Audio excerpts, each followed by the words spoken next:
appreciate it if you would stop Rob Taylor from blathering on and on.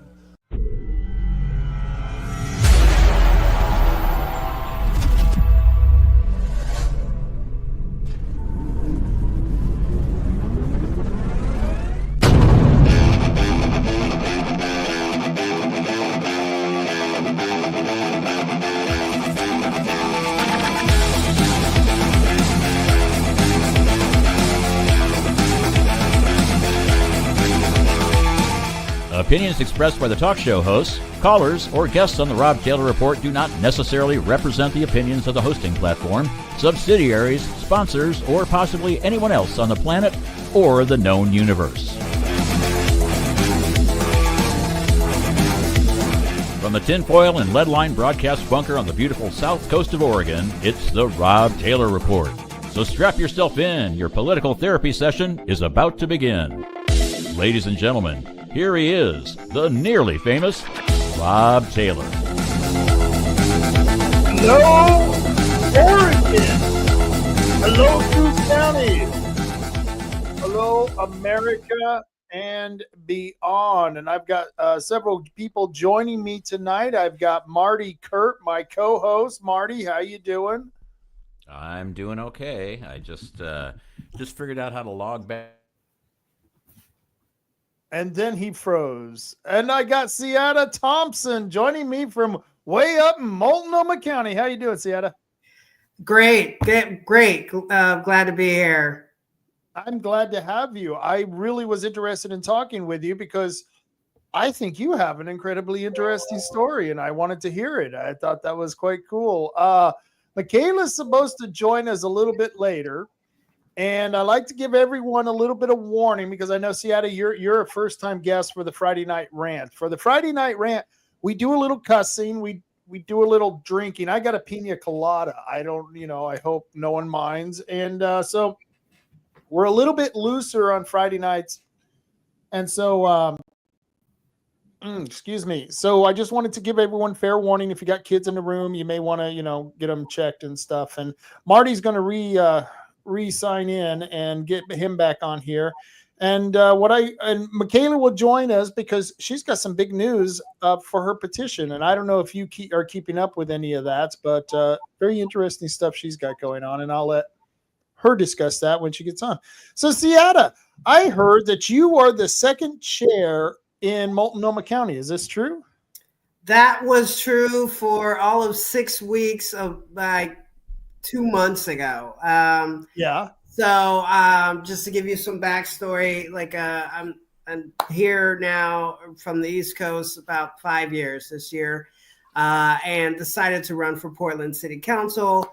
I was a long shot. I'm in D4 for those who are familiar with it. They chopped up the city in 4 sections. So essentially I'm the west side of town, everything west of the river, and then Sellwood and parts in that area. So gave it a shot. I came in 15th or whatever the number was, which not bad for someone who's never done anything like that before. Right. So, I got to know a few people in the Democratic Multnomah Party. And I was invited and recruited to run for this position, second vice chair for the county. And I thought, okay, I'm a Clinton Democrat. Bernie, bro, all of those things. And I had gone independent prior to the race, but was invited back to the party to be invited to different campaign stuff. So I was like, all right, why not? And I still wanted to stay plugged into all the things happening, particularly after running a campaign. You learn all this stuff, and it's like, what do I do with all this now? I just can't go back to my 9 to 5. So I did the thing, had a long conversation with individuals that invited me. It was nearly 3 hours where I was very clear as a Black lesbian whose mother is a legal immigrant. I was not going to fight over bathrooms or pronouns. And my position has always been working class and working poor. That's how I grew up. My mom worked several jobs after my dad passed. And, she just busted her hump to take care of me and my grandmother, who she was taking care of. And that was all I know, work a job, work it to the best of your ability, show up, do well. And, if you can have a great idea, open a business, take care of the people. I'm in the hospitality industry. Customer service is my name, like my middle name. So anyway, I made that clear. And, so after a couple weeks, the conversation surrounding getting rid of the X profile for the Multnomah Dems came up. And I was like kind of aghast, like, okay, well, we're going to miss out on a lot of people who might still want to know what's going on. Like, oh, Elon's terrible, Hitler, or whatever we're saying about him, right? And what about the working class people who don't go to Blue Sky, who don't go to all the other things? Like, you still have to talk to those folks. So I guess that made some folks suspicious, and they started looking through my social and X and noticed that, yes, I again specifically stated I'm a turfy lesbian. I don't like mutilating children. Weird, I know. Who'd have thought? I'm a 90s lesbian where it was like, I remember being told like, oh, this is the slippery slope, and the slippery slope is like you're going to slide in with children. And it's like, no, this is like the complete opposite. We don't want to do that. I like being with adult human women. So, that's where I'm coming from, and we can get into all the tea on that. But that, and then I think like Doge, someone commented, brought up like that I like Doge, and I'm like, what? Who? I don't know any person who doesn't feel like our government doesn't waste our money. So Imagine that. Someone, let's just look at, let's just look. Okay. I mean, seriously, I don't understand that either. And, someone who, I hate party identity. They as soon as they find out you're a Democrat or a Republican, they're going to throw identity on you. And I have my biases too. I'll do that very much the same. Anyone who tells me they're a Democrat, I usually think, oh boy, I got to figure out which pronoun these people use, and I better not get it wrong. And there's just a lot of angry people out there on both sides, and it just kills me that the common sense is still common sense. And I had a grandmother who worked. It's not common at all, but yeah. In Texas, the Democrat, and that's, they wanted to save money. You know what I mean? This was a John F. Kennedy Democrat. They were looking to cut the budget too. Nobody wants to waste money. It's wow. Yeah, I get it. I mean, and this is like, I grew up watching Clinton, like all the things that Trump is doing. It's like Clinton literally did all the things that Trump is doing.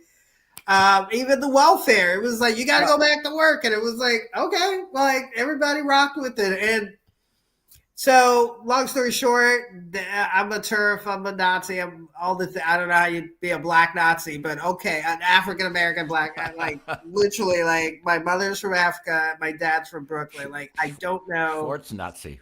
You're not a very good white supremacist if you're come on, man. You're really horrible at that white supremacy thing. I get it. It's like, I've lost friends. I've lost, friends, family are mad at me. Even my mom, when I finally came out the closet again, that I voted for Trump, she was like, pauses and it's like, wow, I'm pissed. Like, okay, well, wow.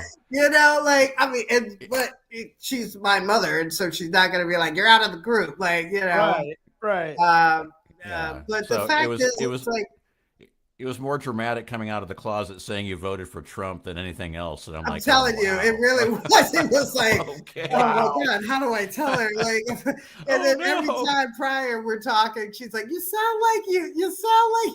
And I'm like, See, this is how you should have handled that. You should have said, Ma, I got something to tell you. I voted for Trump, and by the way, I'm really straight. Okay, I just want to throw it out there. Just really mess with their mind. You know what I mean? Yeah. And, oh my God, what do I do at this point? Right. So long story short, they started recall. Against you? Yes, sir. Oh my gosh. Yes, Wow. they want the black voice, black female voice, except when you know, check all the boxes. Wow. I You I don't say find the I thing. find gosh. that I find that so surprising because normally it's like if you check black lesbian on the box, you're guaranteed to hold office for as long as you want, No, they No. except if all of a sudden you start leaning R, I guess. So, yikes. yeah, it's crazy. And I mean, again, this was really hurtful. And Yeah. out of this whole group of people, and I will say, just to add a caveat, that one of our sitting city councilors was actively pushing this for the county, who's supposedly with the DSA. So why the DSA or why the Dems are listening to the DSA, What is the DSA? the Democratic Socialist something Party of America. So that's Oh, so they were directing this from behind the scenes saying, hey, you got to get this person in line. yeah. Oh, wow. Yeah, well, it Wow. was, yeah, definitely got screenshots someone shared with me. So, I'm on sorry this our Blue happened. Skies. Yeah, it was crazy. It was crazy. I Wow. mean, I got reached out by a local journalist who follows a lot of the trans folks doing horrible, terrible things. Andy Node, and he was like, they're talking about this. They're talking about it. I was like, what? Like what? Why?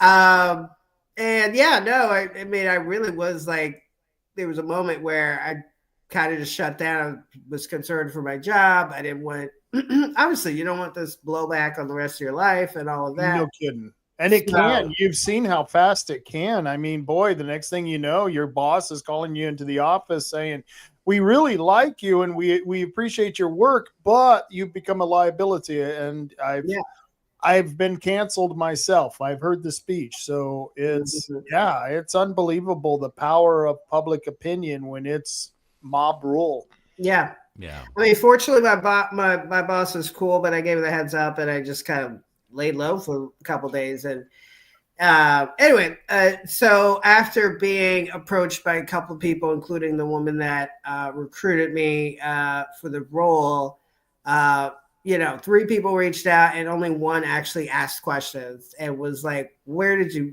thought process, all of these things," only for him to essentially whisper, like, "I totally agree with you, but I can't say that." It's like, what the? Oh, that's funny. Yeah. I mean, and I find it the most interesting thing that the party that is theoretically supposed to be like for the people and all diversity, all equity, all, it's like we want everybody in here. Unless, of course, you don't agree with what we have to say, and then, oh my God, we're going to dox you, we're going to put you out of work, we're going to get people showing up on your front doorstep.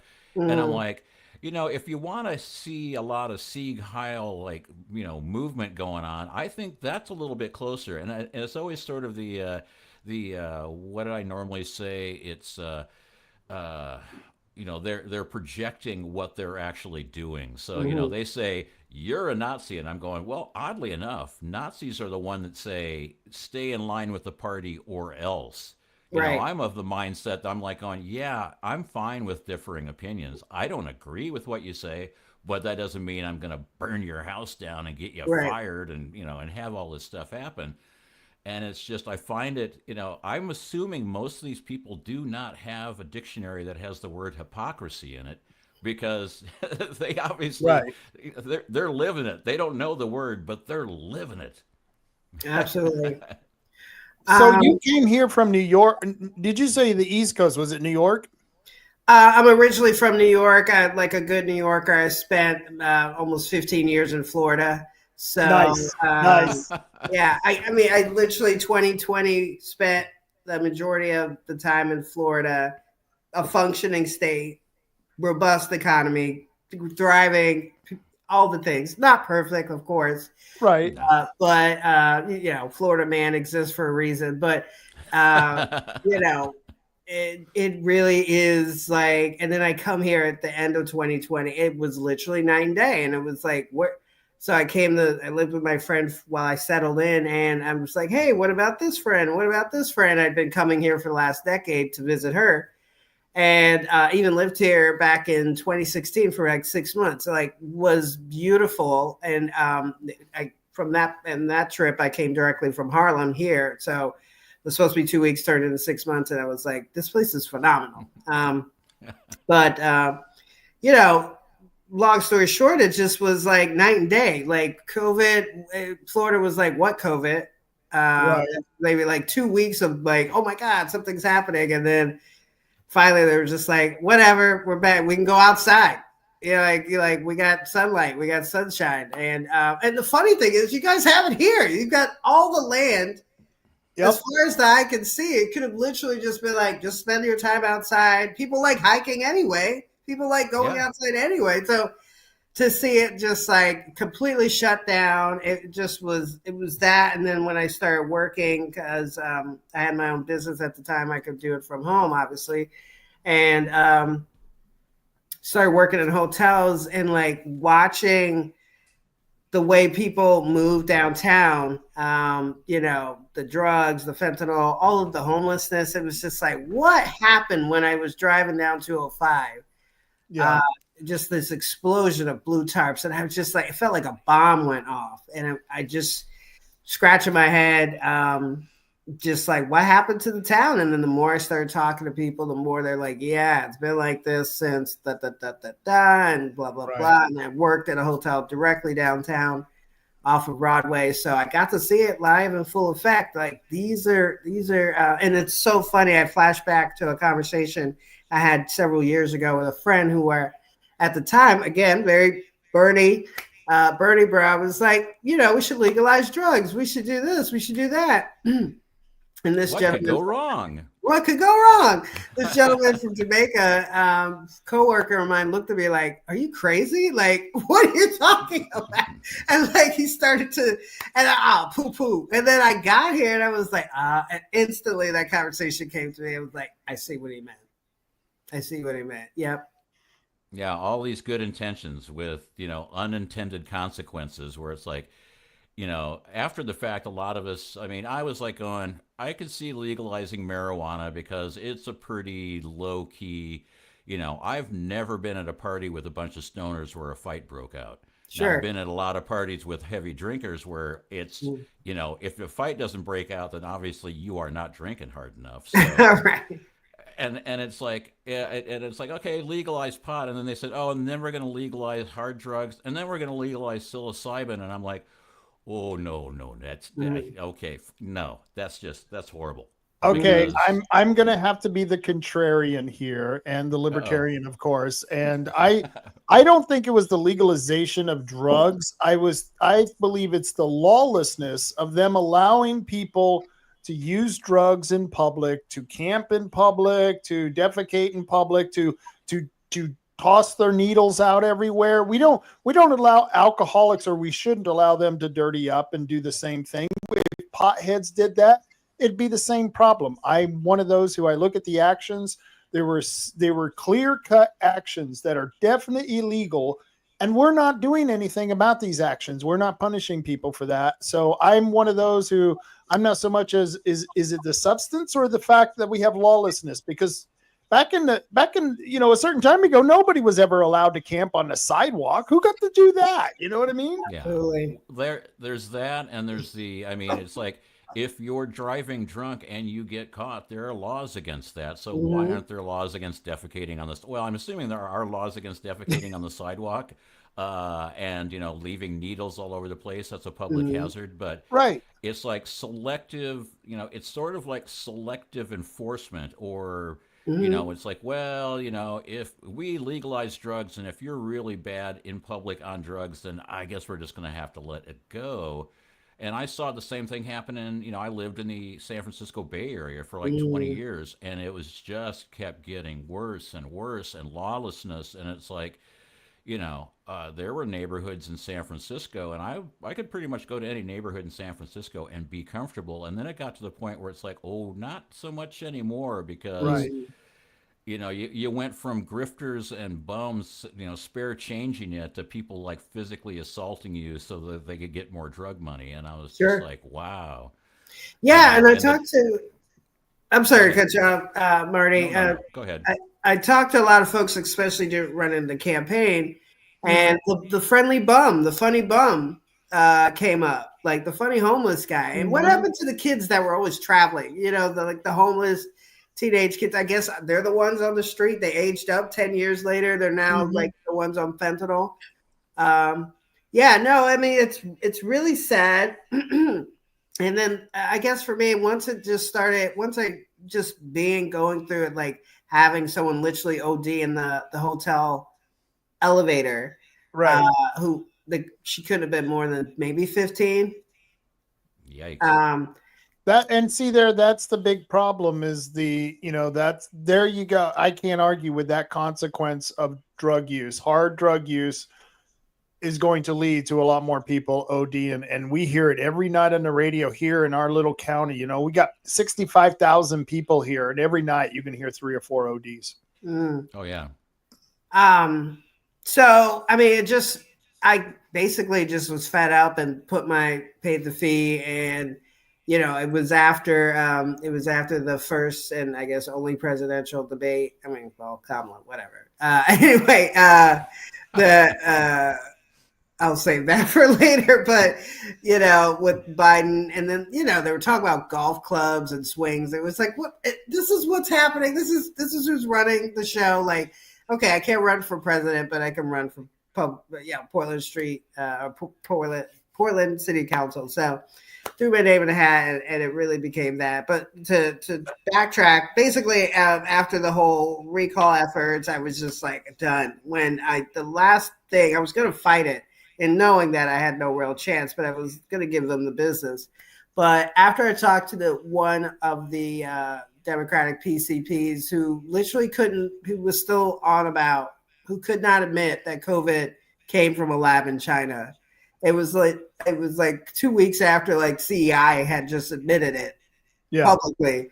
And she still was like, well, very carefully tiptoeing around if and maybe and all this. And it was like, ma'am, the CIA, excuse me, has admitted this. They publicly have stated this like 2 weeks ago. Then it was just like, what am I mean, I'm talking to NPCs. Like they're not even keeping up with the basic level of news. I don't understand. And I'm the person who spent 5 hours watching MSNBC between W and Obama. So I was completely locked in. So I totally get it. But even then, I feel like I still had some modicum of like understanding of what is happening in the world. It just like it's literally like we're living in two different worlds. The facts aren't the same. I can't even debate people because they're like talking about shit that's like just didn't happen. Literally didn't happen. And it was like, I don't even know what to say to you because that fucking didn't happen. Then when I say, what happens to the 300,000 kids? They're scratching their head. They're looking at me like, what are you talking about? I'm like, yo, yeah. Who do you think was coming in with millions of people coming into the country at the time? Yeah. What do you think happened to the 300,000? And that's just what they're estimating. You know what I mean? Yeah. And that's their low estimate. It's so good to hear you say this though, because there's I had talked to so many people who were saying, oh, well, that's not happening. The border's closed. This is all fine. And don't worry, the president, he's okay. He's sharp as a tack. And you're like, I'm sorry, did you see the same dude I was watching on the news? That dude was freaked up, man. That guy didn't even know which direction he was pointing. I mean, He's he had to shaking be hands escorted with off. ghosts. He had to be escorted off the White House lawn during the the Easter celebration by the guy in the Easter bunny suit. I mean, and this is the guy running the country, quote unquote. I'm like, oh my goodness. And people are so in denial. I mean, it's like, I used to work, full disclosure, I used to work for ABC TV, and I worked in radio, and mostly I did high tech, but I worked at a station, an ABC affiliate that was owned by a college. So when our news department found some corruption in the college, we could not air that, and I understood why. But then we'd go to the other stations and say, listen, we've got all this really good information about corruption at the college that we can't run with. Here, you guys do it. And that was back when journalism was actually a thing. But we also said, we're not going to break the story about corruption at the college because, one, we're on the college campus. Two, we're run by the college board. And, that's like the best career limiting maneuver you can do is like go, I'm going to narc on all my bosses. And it's like, and here's my resignation letter. Because I am definitely going to be out of here. So can I get a reference with that, sir? Yeah. Now that I've got you guys all put out of business, can I get a reference? Thank you. Just saying. So, but I mean, it's like at some point though, I'm a little more, suspect of media than most, and I have been most of my life because I've been there, done that. But at the same time, the level of how deep in the sand do you have to bury your head? I mean, great if you're watching, CNN or MSNBC all the time, you're gonna get the exact same message because these people are not reporting the news. They're just another entertainment outlet that is doing propaganda, and they all get the same script. You ever notice how they always lead with the same story, always lead with the same Maryland man, shipped to El Salvador illegally, his wife and children are left behind and the world is in shock. And then it's like, oh, by the way, the Maryland man was a citizen of El Salvador, MS-13 gang member, had 2 restraining orders from his wife because he kept beating up on her, was a threat to the kids, and he'd murdered people and was trafficking illegals. But he's a Maryland man. Maryland man. And I'm like, oh man. And people were believing that. I had people going, yeah, but he was deported illegally. I'm like, not even close. I mean, come on, wake up. I mean, I kind of figured after November people would start coming out of their sand pits and I find that actually now people have turned their TDS from 10 up to 11. I mean, they are like digging, they're like, oh man, we are so far in the hole, we better just keep digging. Maybe we'll get to China and we'll be safe. I don't know what they're thinking though. Right. That's wild. It's really wild to me. I'm all for the First Amendment, protest all you want, but destroying things, like now you've crossed the line. That used to be just common sense, but okay, again, not so common. But then when I start hearing all these, like Oregon, it just seems to be circling the drain on every level. And I've talked to people who ran. I've talked to like city folks who worked in the city, county, all these different departments and such.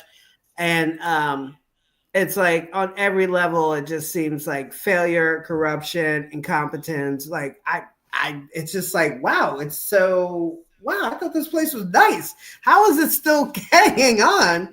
And it just seems like on every level, every survey, every single thing, every score you can possibly imagine, it's like draining this, the circling the drain. And I've been saying it's gonna go the way of Detroit, and maybe that's what has to happen. I hate it for it. Yeah, right. That hurts my heart. Like, that's not good. Detroit still trying to climb out. Detroit is a decade later. Look what they did to Detroit, man. That was wow. It was like they just everything in the kitchen sink and left the whole city a hollow shell of. I mean, it's amazing. You see what happened to some of these Detroit neighborhoods, and like you said. This is coming here, man. This is Portland. It's and it's Seattle too. It's the same thing. And I lived in Oakland, it's such a weird spin that we put on it on the West Coast. I don't know. I don't know if it seems as crazy as it is on the East Coast, but it just seems like we have ultra crazies out here. You know what I mean? With the extremes, sexual identification and pushing it on children and all these stuff that. Most of the friends that I know who are gay are like, what the hell is going on with this stuff? And you're like, I don't know, man. I get it. Well, I mean, because I'm a normal gay and I'm Right. just working my job and, living my life, hanging out with friends. You know, by the time I had heard about any of this transing kids thing, I was like, what are they doing? Like, what? Yeah. It just seems so, what? It just like, what are you Yeah. talking about? How? And then, like, the more I learned about it, I just was like, this is awful. This is awful. Yeah. This is awful. Why would you do this thing? Like, I mean, puberty sucks for everybody. I get it. Right. Like, Yeah. it's Right. for everybody, Yeah. especially if you come from a family that's, in conflict all the time, DV, SA, all the things that happen in life that make life even worse. Like, then you add this garbage onto it, and then you say, let me just chop off my bits. And it's just like, oh my sweet. Yeah. How is Yeah. that going to make, and it's like when I was a kid, when I was like 8 years old, I was really into pirates, and I was like, I am so glad that that culture that we have, the culture we have now didn't exist back then, because they would have cut off my leg and poked one of my eyes out and permanently planted a parrot on my shoulder because he identified as a pirate. Arr. Right. And so now, and then that would have been a lifelong disability. And I'm like, you do a lot of dumb things when you're a kid and you're a Absolutely. teenager. And it's like a lot of it, and one of the things that's a saving grace for me is a lot of the dumb things I did happen long before the internet happened. So Right. there is no permanent Same. record of my stupidity. So, Same. and Gen X it's here. just, yeah, and I was just like, wow. But I mean, who thinks this stuff is right? And not Right. only is that, but I'm like going, I mean, well, part of the problem is the people that are doing these things have the megaphone. They had the megaphone until Right. Elon bought Twitter and turned it into X. But every single channel was controlled. I mean, all mainstream media, all the papers, they're all owned by like 5, 6 companies. And Yeah. they still are. And they Right. still are. And they all get their marching orders. But at one point, it was like Facebook and Twitter and Instagram. And Twitter was actually a DARPA project called LifeLog, or not Twitter. Facebook was a DARPA project called LifeLog, and they canceled the LifeLog project because it was supposed to record. It was supposed to be the ability to record everything you do in your life and share all your friends and share it with all your friends. And the DARPA people went, there's no way people are going to sign up for a government thing that spies on every single thing they do. Right. Let's go find a patsy. Hey, that Zuckerberg kid, he looks like an idiot. And then the day LifeLog ended was the day Facebook started. So Wow. is there a coincidence there? No, it was actually just a nice transition. But that Wow. guy's getting paid $1 billion to do long range psychological operations on everybody in the world. But I just read a thing today that I was even shocked by it because I was like, Facebook actually did this thing where they set the algorithm so people's feeds would only get negative information and to see if they would start responding more negatively, or they'd only get positive information to see if they started responding more saw that. positively. Yeah. And they were, and they did a 2-year long study and they published a paper on it. And then they got a whole bunch of blowback on that paper. And it's like, but they were doing like 600,000 users. They were manipulating them emotionally and finding out that they could be easily manipulated emotionally based on what stories they were given and what feedback they were given. So they would have bots like giving them negative comments all the time. And then they'd get more negative. Or if they got positive stuff, they get more positive. So when you see all the mainstream media giving you the exact same story and all your feeds on social media giving you the exact same story, and then you wonder why people can't get their head out of the sand, well, how many people can put up with that kind of Right. that psyops for that long and come out the other end? I mean, Yeah. I've always been, since I've been a high tech guy and I've been a media guy, I'm always skeptical going, oh, they're blowing smoke and they're blowing smoke hard. And I am Right. not, I am not buying that one. Right. It seems like a lot of people have, and I'm like hoping people will find their way out of the darkness. That's all I could, that's all Yeah. I'm All right, hoping all for. right, Marty, you took us into the twilight zone. We're on Oh, sorry coast about area. that. I'm no, George Norrie is going to be stepping out, or Rod Schilling, not Rod Serling. Wrong Rod. Rod Schilling. Serling's going to be stepping. But I just have to do a quick promo because this was really cool. One of the things I'm drinking tonight is Mary Jones, and it's a THC infused grape soda. And I normally, I've never, I tried one of these not too long ago, and it was really good. It was some really good stuff. And the flavor wasn't that great, but the effects were wonderful. And so I just thought I'd let you know if I go off the line here, it's because I've been drinking too much grape soda from my best sponsor, Herbal Choices. Herbal Choices, one of my good sponsors. So long as you're not drinking the Jim Jones grape soda, will be fine. The Jim Jones grape soda. No, Mary Jones. It's definitely Mary Jones. Infused. Okay. Cannabis infused. And so, yeah, it's which people might go, well, do you really want to do stuff like that? And I go, well, it's so much better than smoking. The smoking is so bad for you. It's like, if you're going to do it, and not everyone should do it. There are people who abstain and should abstain for certain reasons. But if you're going to do it, yeah, I do recommend the soda.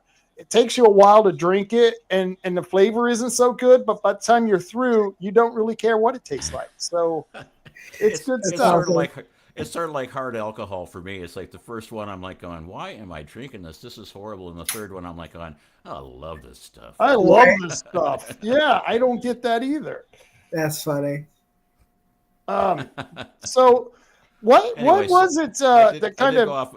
I went off on a tangent. Sorry about that. You did. But yeah, I just read that story today, and I was just like, we were talking about being manipulated by the media, and I was just like going, and now we have some backing evidence that shows, well, what do you know? People can be manipulated by the media. And I'm done with my rant, so move on.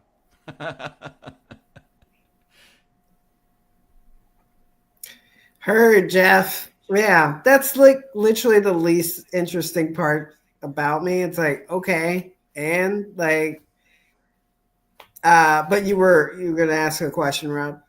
Oh, yeah. Well, I thought this was interesting, and I'll read this comment. It says, in my humble opinion, if you define your life according to your sexuality, you deserve what you get. How about we all keep that shit to ourselves? And that's okay, except, Jeff, I used to work in the porno industry in distribution, not behind or in front of the camera, but in distribution. So some people, they like that stuff. And I, as long as they're consenting adults, I don't care. I just don't care. I'm of the mindset, and I used to live in West Hollywood. I lived in West Hollywood in an apartment building. And for people that don't know, West Hollywood is like the Castro district of Los Angeles. It's all gay all the time. And I lived in West Hollywood because it was rent controlled. And so I had a 2-bedroom, 2-bath apartment, and my roommate was gay. He was a circus ringmaster. Everybody in the building except the landlord and his wife was gay. And everybody in the building thought I was gay because, well, my roommate was gay. So I didn't get a lot of people like harassing me for being a breeder. I didn't get a lot of harassment for being the straight guy in the gay building because everybody was like, oh, hey, Marty, how you doing? And how's Phil? And I'm like, Phil's fine. He's on the road with the circus and he's having a great day. No, I mean, how is Phil? And I'm going, I don't talk about that. So Marty, you were the token straight guy. I was. When I lived in the barrio, I was like the token white guy. It was the same way. You know what I mean? It was like, oh, that's Rob over here. He's the white guy in the neighborhood. And it's like, yeah, so I'm sure they're all, oh, that's Marty. He's straight. But I think if we work hard enough, we can convince him to swap teams. Well, but nobody knew I wasn't, nobody knew I wasn't gay. Nobody knew I was straight. I mean, Phil knew, and Phil didn't care. And, because I was a roommate that actually paid rent on time and it was pretty low drama. And, I got along with his boyfriends and he got along with my girlfriends. And so everything was cool. But everybody else in the building just assumed I was Phil's boyfriend.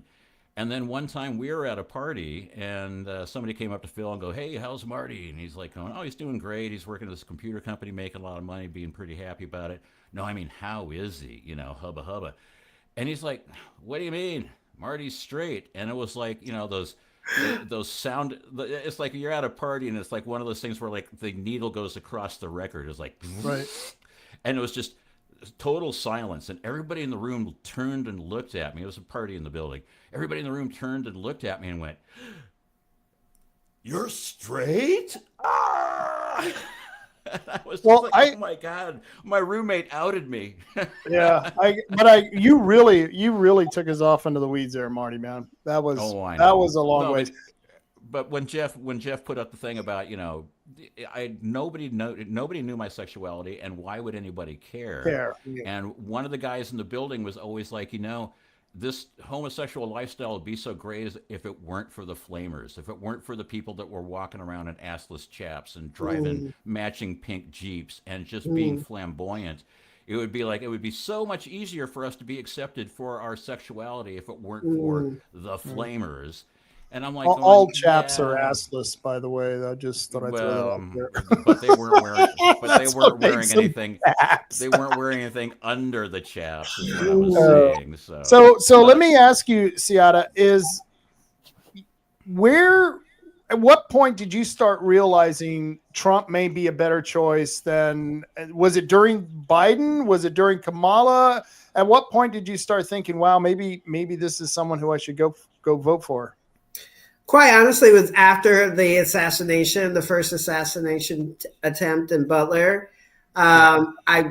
It's like, where were you at 9/11 for me? Honestly, I think it'll be one of those things. I was literally having lunch with my friend down the street, got an alert on my phone, and I was pretty ambivalent about him, to be quite frank. Like, I didn't vote for Hillary. I didn't vote for him. I didn't vote for Biden. I didn't vote for Trump. Like, I was just like, man, I'll skip that section, or maybe go with Jill Stein or something like that. Literally, like, still plugged into, like, I'm still left. So for those who think whatever, it's like I still have some core beliefs that are considered left, but right. It was that, and then I was fascinated. So of course, like, came home and just was fascinated at like this whole event. And I was like, how did this happen? And I was really angry because it's like, we do not do this here. Like, we've literally fought wars over political violence, like, to avoid political violence. What the hell do you think? Like, all of the Declaration of Independence, what do you think the Constitution's about? Like, people have gone to war to ensure that we don't have to do this. And if you're losing, you can pick a better freaking candidate. Like, you pick the fucking bubblehead. Thank you. You're right. Nice. Yeah. So, and then, like, the treatment of the story. I mean, I literally have a cousin who was like, that never happened. There was no assassination attempt. It's like, if you get your news from Reddit, then yeah, I guess not. Yeah, I didn't even know people were saying. Were people actually saying that? People were actually saying that. People are saying that to this day, and some people are saying, "Well, too bad they missed." And I was like, "Wow, that's just a horrible thing." As much as I dislike Biden, as much as I dislike Clinton, I'm not like going. Never. Somebody ought to put a bullet in their head. I'm like, no, that's I'm not that kind of person. Yeah. Yeah, we don't live in that type of country. I don't know. So yeah, I mean, obviously, like, me and my friend were like, I'm a skeptic by nature. So it was like, okay, is this for real? Is this some sort of, because I didn't see the clip until later. Right. And then I saw the clip and I was like, holy crap, that was a real, they like zeroed in, they showed the thing. The guys, I mean, the photographer that day, like, man, he should win the, the Nobel Peace Prize or whatever award he was. Mm-hmm. Yeah. 1 in a million, 1 in a trillion shot, and like, you're right there to get it. And then I just dove into, like, the people were recording and then pointing, and it was just like, how the heck did no one catch this? This guy. And then, like, then I started listening to what he had to say. And because basically when I first heard him come down, it was like that first speech when he came down the escalator, and it was like he was talking about that they're doing this and they're doing that. I was like, all right, guy, I can't with this guy.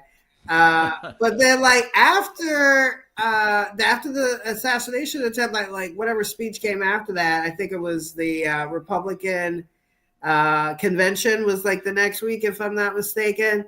Right. Yeah. The speech, and it was like, wow, that kind of makes a lot of sense. And then no taxes on tips, no taxes on overtime, no taxes on Social Security. I was like, well, who the hell is he talking to when he says that? Like, he's talking to me. He's talking to my mama. Yeah. He's talking to my cousins. He's talking to my friends. And it's like, wow. And then I listened to the Bubblehead, and she was talking about her mama bought a house and her neighbor had lawns. And it was like, well, what the hell is that how's that gonna help me out, dummy? Yeah. I mean, what was that gonna do for me? Thanks. I'm glad your mom had a house. Good for you. Like, I don't, what am I? Yeah. Can't answer questions about shit. I want more taxes. I want more taxes, and it's like, and the problem is they said, okay, no taxes on tips and no taxes on overtime. And everybody is going, well, you said there was going to be no taxes on Social Security when they're trying to pass this budget bill. Come to find out, due to the Byrd bill, you can't change how Social Security works unless you get Congress involved. You can't do it as the big, beautiful executive bill. Order. Yeah. Well, it's not an executive order. The bill. The bill has to be a single subject bill. Yeah, and they're Is that what you're voting saying? on it. We can't do a reconciliation. It's got to be its own thing. Yeah, you can't do it as a reconciliation. Majority of Congress to but say. They are doing the tax on tips and the tax on overtime. Great start. Whatever. Put that in. Yeah. Put that in and lock that in. And I mean, you saw the incredible numbers or increase with Black men and Hispanic men, women, all these people who live in the real world, who go touch grass. Yeah. And I think that was the basic things. These folks are truckers. They're doing delivery drivers. They got to live in the real world. So when you're saying like, oh, wow, I mean, I work 20 hours of overtime because I don't want to get pushed into the next tax bracket. Yeah. Oh, now you're opening the lane up for me. Now I can throw in I can put in an extra 10 hours. Like, that's coming to me. My parents, they're on Social Security. Like, it's just literally like, what are you people listening to? Like, even the recent speech when he was in the United Emirates, if I'm not mistaken. Yeah. Oh yeah, UAE. Yeah. Yeah. And I'm still kind of digesting that speech, but it's like, I'd rather somebody say, let's just make money together versus like, we're gonna palm the shit out of you. Like that's our, like, either it's not working. It hasn't worked for the last 100 years. We've been trying that. Maybe we should try bribing people. Like, how about we give you? I mean, apparently we were. Well, that seems to be what they were doing for the last 4 years. Yeah. Let's try making money together. Well, not. It's a deal. It's a straightforward deal. Instead of we're going to give you the USAID money, we're going to treat you just like everyone else wants to be treated, with a shake of the hand, look in the eye. And we're going to make a deal, and everyone's going to come to the table and agree to whatever the agreement is. We're going to hash it out, and that's what I like about the guy, because it seems like in politics you see so much of the fanfare, the fluff, the BS, and with Trump and even the other leaders, they seem to loosen up around this guy. Like, I've never seen it. This ever happen. Yeah, I've never seen it happen. No, there's no president I've ever seen who's ever been able to get people to respond the way Trump's responding. I mean, Ronald Reagan was great. Obama was great. But the way these people respond to him, it's like he's a superstar walking into the arena and they want to be part of the show. And that's just really cool. It's just really cool to be an American, to say, yeah, this is our team. Ours and D's be damned. I think because of his background in construction, he had to talk to a foreman. He had to talk to the CEO, and he had to talk to the maid. He's talked to like you can talk to anybody, it's like, hey, and be like authentic. And I think just like human beings, like any relationship, you can tell when someone's uptight and they're kind of trying to approach things a certain way, make it be a thing, versus just someone like, yeah, man, whatever. Like, it's gonna do what it's gonna do, bro. Like, I'm here to party. I'm here to like have a good time. You're welcome to join me. Yeah. And Yeah, if I you mean, don't, whatever. Like, we still doing our thing over here, baby. So, you know, everybody like, get it, loser. We're going to the party, you know, like, yeah. and we're gonna make some money on the way. Come on. And everybody's gonna be like, all right, let's go. I'm excited about the minerals deal in the Ukraine. God bless. Yeah. Like, what a brilliant idea. Let's do that. Bring it in the institutional investors. So at some point, I'm sure there's an ETF that's going to become available on Fidelity. That's where I invest. Oh, great. Now I get to throw my money on that and support that and make some money off of the rebuild versus what Halliburton did to us for the last fucking 20 years. Right. Yeah. And Blackwater is doing now. So, yeah. Yeah, because everybody was getting a whole bunch of money, but it wasn't any of us. I mean, the Nobody. Biden crime family was getting a whole bunch. His brother was getting all this reconstruction money when nothing Yeah. got reconstructed. Yeah. The Clintons got all this Haiti money, and Haiti's never Oh been my God. rebuilt. But Chelsea got a $10 million home out of it, so that's okay. So there you go. Well, And then And the Bushes were Trump doing the goes- same thing. Remember, the Bushes were doing Oh, the yeah. same shit, Everybody. man. And you're like, what the fuck, Yeah, man? What the let's hell? go bomb. Let's go bomb the crap out of a country, and then we'll make a lot of money because we'll like buy all these armaments to bomb this country, and then we'll make a lot of money by rebuilding the country that we just bombed the crap out of. And brilliant. it's like, but we don't get involved in this. And what Trump is doing is basically what he said is, we are no longer the world police. If you need our help, we'll be more than happy to come help you. But unlike what's been going on up until now, from JFK until now, we're not going to be organizing these revolutions. The Ukraine was overthrown in 2014 by Obama, Biden, McCain, Deborah Nuland.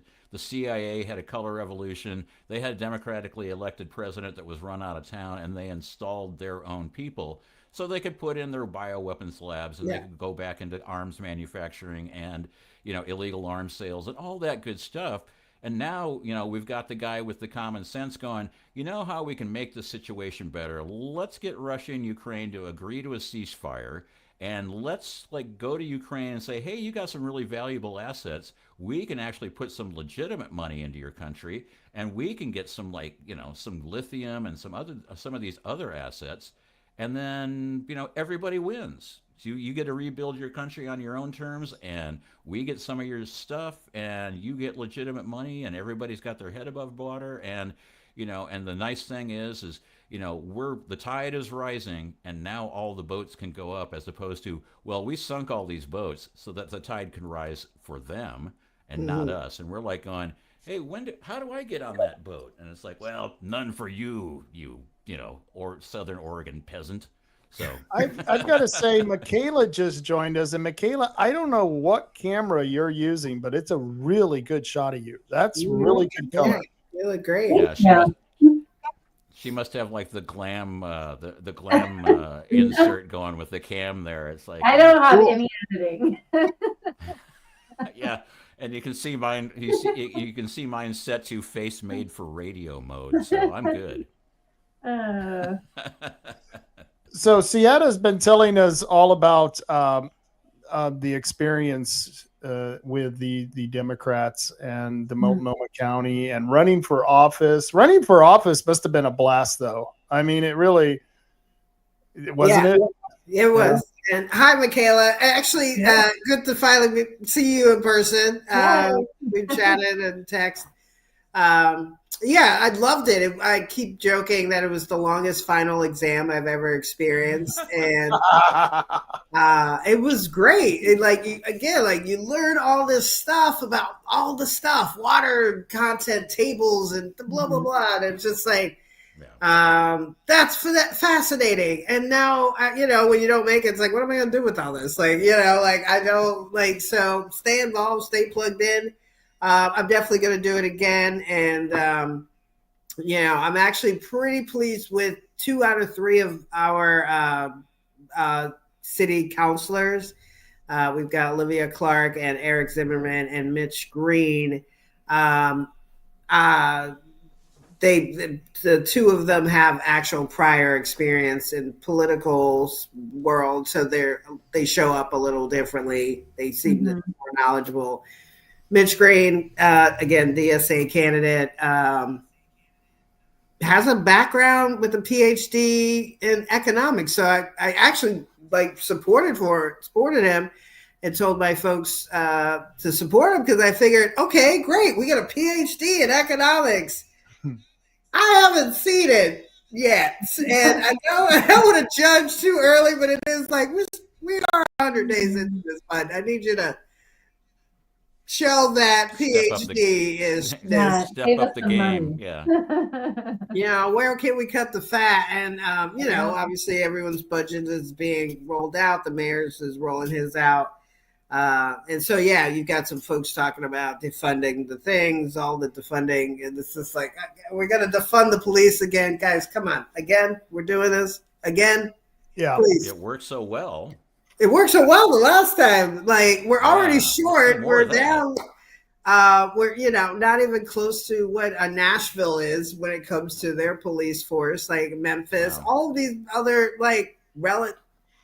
Well, look what Austin, Texas did. I mean, Austin, Texas slashed the crap out of their police department, and it's the same thing. And of course, the police, nobody wants to go back and work because they're like, remember when you stabbed us in the back? Do you guys remember stabbing us in the back? Yeah, we don't want to do that again. Yeah, for you guys.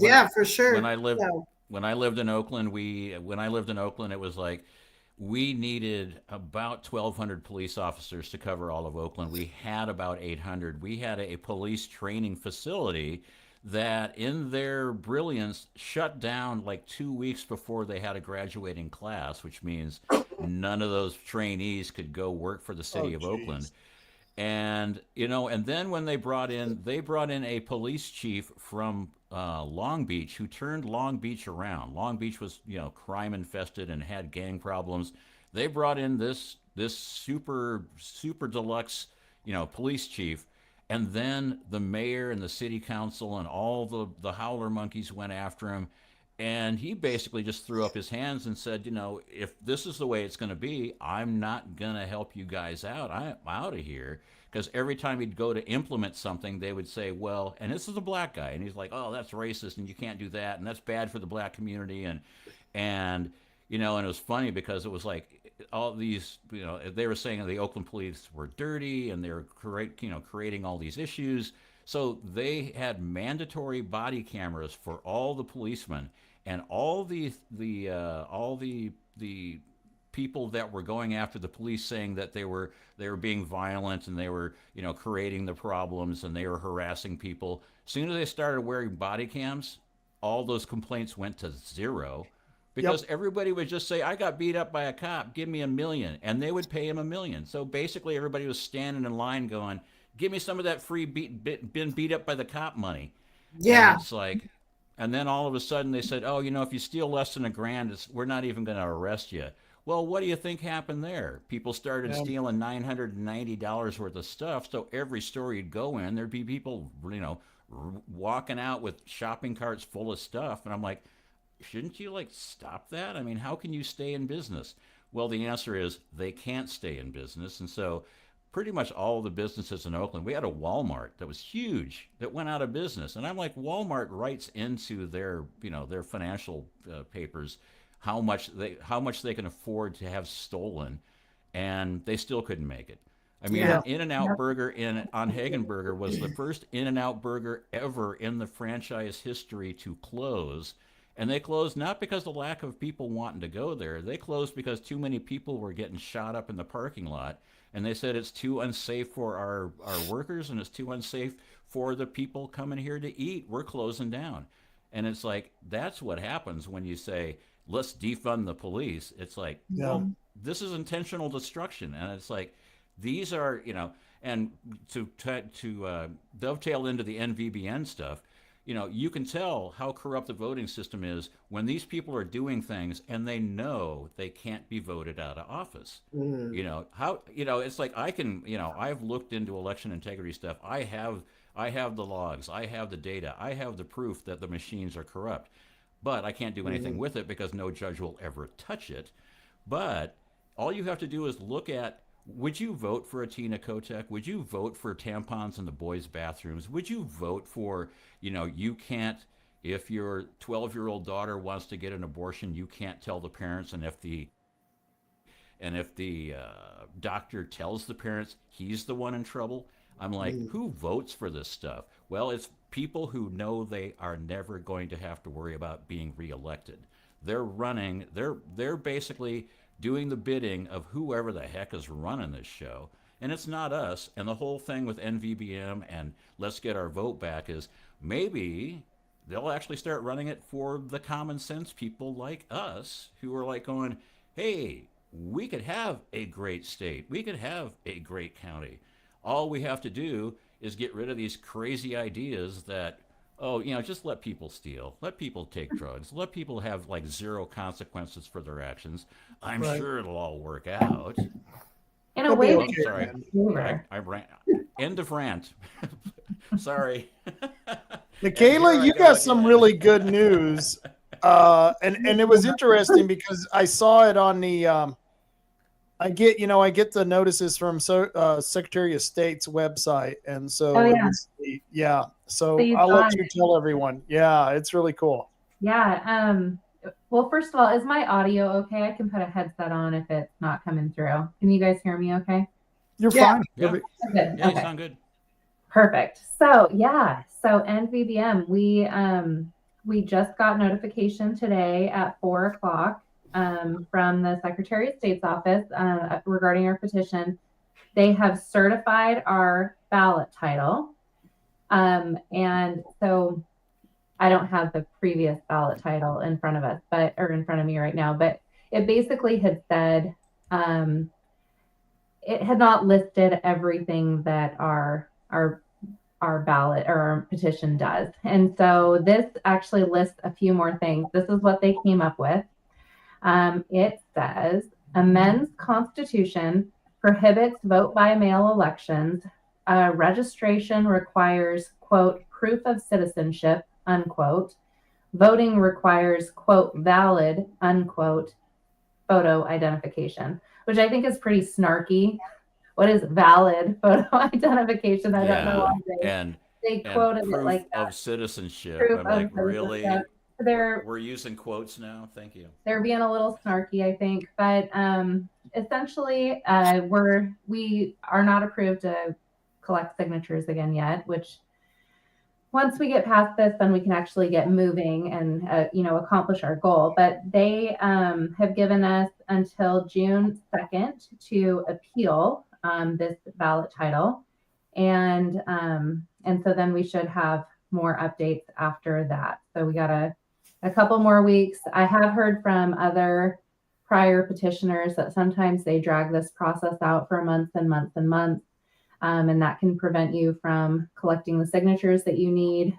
Summer for us is going to be a really big deal because we have all the county fairs, we have the state fair, and that's one of the main times that petitioners gather these grassroots signatures. So that's our main goal, is just to be able to get this portion finished so that we can get to those county fairs and the state fair. We were able to raise some money, which is great. So we have raised enough to get a state fair booth. We did a little campaign for that, I think about a week ago. And thank you to everyone who jumped in and started donating. That was awesome. We also have enough for 1 or 2 additional booths. Ruck Pack is going to be doing a booth in Douglas County. And so they are going to be hosting the NVBM petition there. So that's another county that we have basically a booth and our petitions will be at. And so my big call out to anybody that's listening is, if you know of a county that has a fair booth, if the Republican Party, Libertarian Party, any of the friendly parties to this movement are wanting to host a booth or host the petition, or if you have a small business and you're going to have a booth at the fair and you'd like to have the petition, reach out to me, because we just got to get it out there. We got to get as many signatures as possible. And I have a feeling that they're going to do what they can to slow us down and prevent us from collecting these signatures. So we need all hands on deck as soon as we get the green light. You're not going to challenge that ballot title, are you? I don't think it's worth it. No, I am only one petitioner. I will defer to our attorney, Stephen Jonkus. Is probably the best person to address that just from a legal standpoint. My gut feeling is I don't want to be I don't want to waste time on little things, and I don't think that anyone who is for returning to in-person voting isn't going to be so offended by this that they're not going to vote for it. So let them have their little snark. We'll just move forward. You're muted, Marty.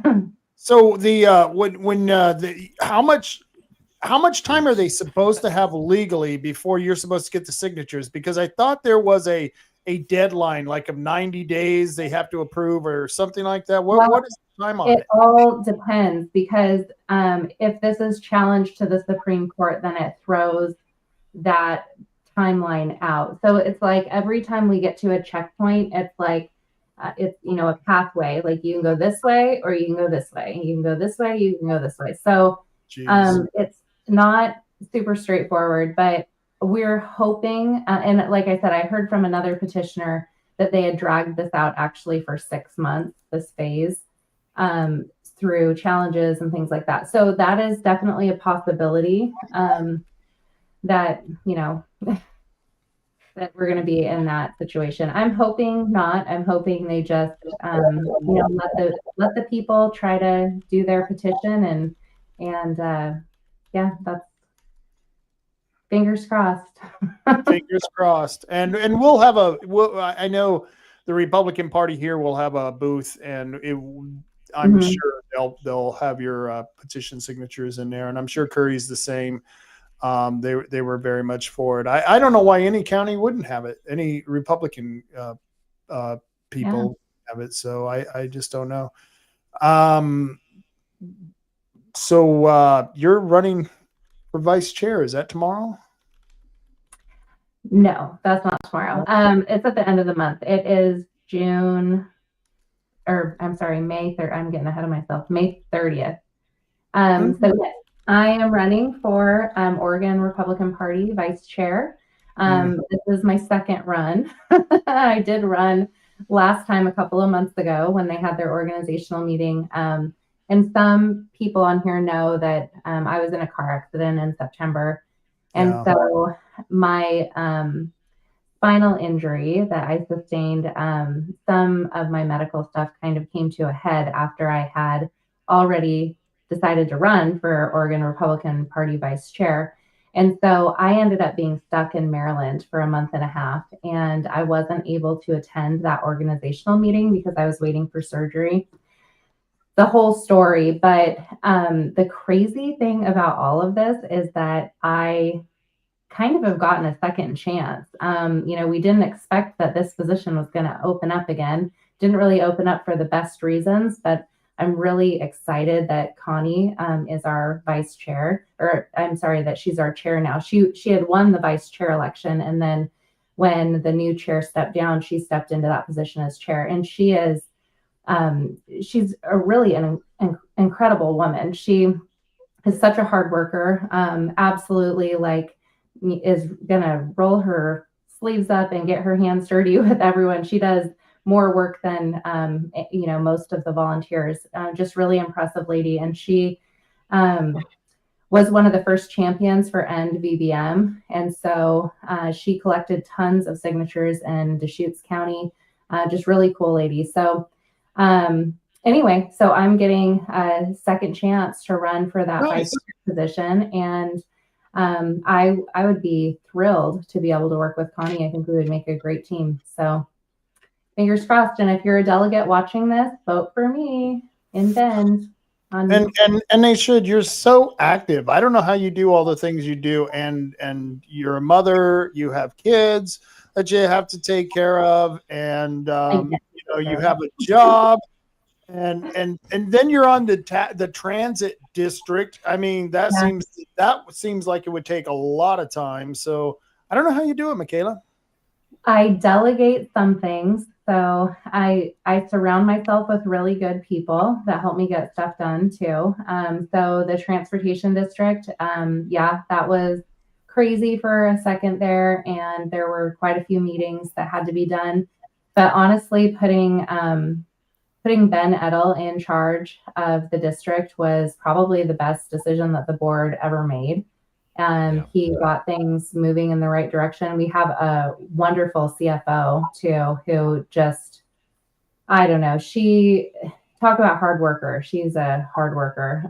So that's been great. And then we filled the board with, America First Patriots. They're really good people. They care about this community. They, they're conservatives, and they believe that there are some things that our taxes are worth paying for. And public transportation to get to doctor's appointments and get to the grocery store, those are things that, that we believe in, that we need in our community. And so they saved the transportation district, and it's amazing. And they should all be reelected too. If you have a Douglas County ballot, vote for Greg Kennerly, Todd Vaughn, Kathy Dewhurst-Carreri, John Estel, and then a new person that is running. Lisa Lanza is not running for her spot again, but Ashley Hicks is running in that place, and she is also a Republican. She ran for Senate. She's been on the city council before. She was the only city councilor during COVID to actually speak out against the mandates, the illegal mandates. So really strong person. Doesn't back down just because something's unpopular if she believes in it. And so, I like surrounding myself with principled people. So, no, I think she'd do an excellent job. And, if it wasn't for Todd, we probably would have, I know we would have been backing her for that run against David Brock Smith. And she was unique. She's like, and no offense, she's kind of got this hippie vibe. You know what I mean? It's like, really, I'm a Republican hippie, if you believe it. And you're like, oh, well, that's kind of cool. Okay. Yeah. And it's, but then again, I'm a pot smoking libertarian who's registered. We're all different. I was So registered NPP for 20 years. So I'm like, yeah. And I'm wearing tie-dye, and I'm like, there you go. I'm not You're even hippie too. So whatever. I like hippies personally. That's what Oregon used to be. We used to be the cool, weird, like kind of hippie, crunchy, a little granola, state. Yeah. And I liked that about Oregon. I don't know what happened to it. We got so uptight. I don't know what the deal is. It's like, why are you people so uptight? Just relax, all right? If I mistake something, just get over it. I'm old now. It's like, geez, we didn't care about who was who back then. You know what I mean? In fact, when I was growing up, I thought we were trying to get rid of labels. And now it's like everything has to have a label. And it's like, I don't want that, man. I don't fit your description, and I don't like it. I don't like being bound in like that. It just, I don't know. Ciatta, are you gonna re-register as a Republican at any point in time, you think? Actually, I was holding off on it. I actually did it like a couple of weeks ago. So yeah. Oh, whoa! Oh my God. No way! Wow. Yeah. I just couldn't. I was like back and forth, independent, but America first. It really is no brainer. America first. And I will be frank, like I'm not a fan of the rhinos, but I don't think anybody is really. But and I do wish MAGA was its own party, because I feel like I do think about what happened after Trump. It would be so much easier if there was a MAGA party. It would be like everybody's going, oh yeah, let's get on that. Well, I think it would also open the door for Democrats, or to the point I texted or tagged you in, Michaela, yesterday, about like 30% of the, if I'm not mistaken, Portland or Multnomah County. I keep getting them mixed up, but 30% of the voters are non-affiliated. So Yeah. Well, Yeah, actually, well, in we most, gotta get those guys. It's like, Yeah. when I was They burning through when I was Right. burning through voter roll data, because that's what I do. I get voter roll data like every week for all statewide.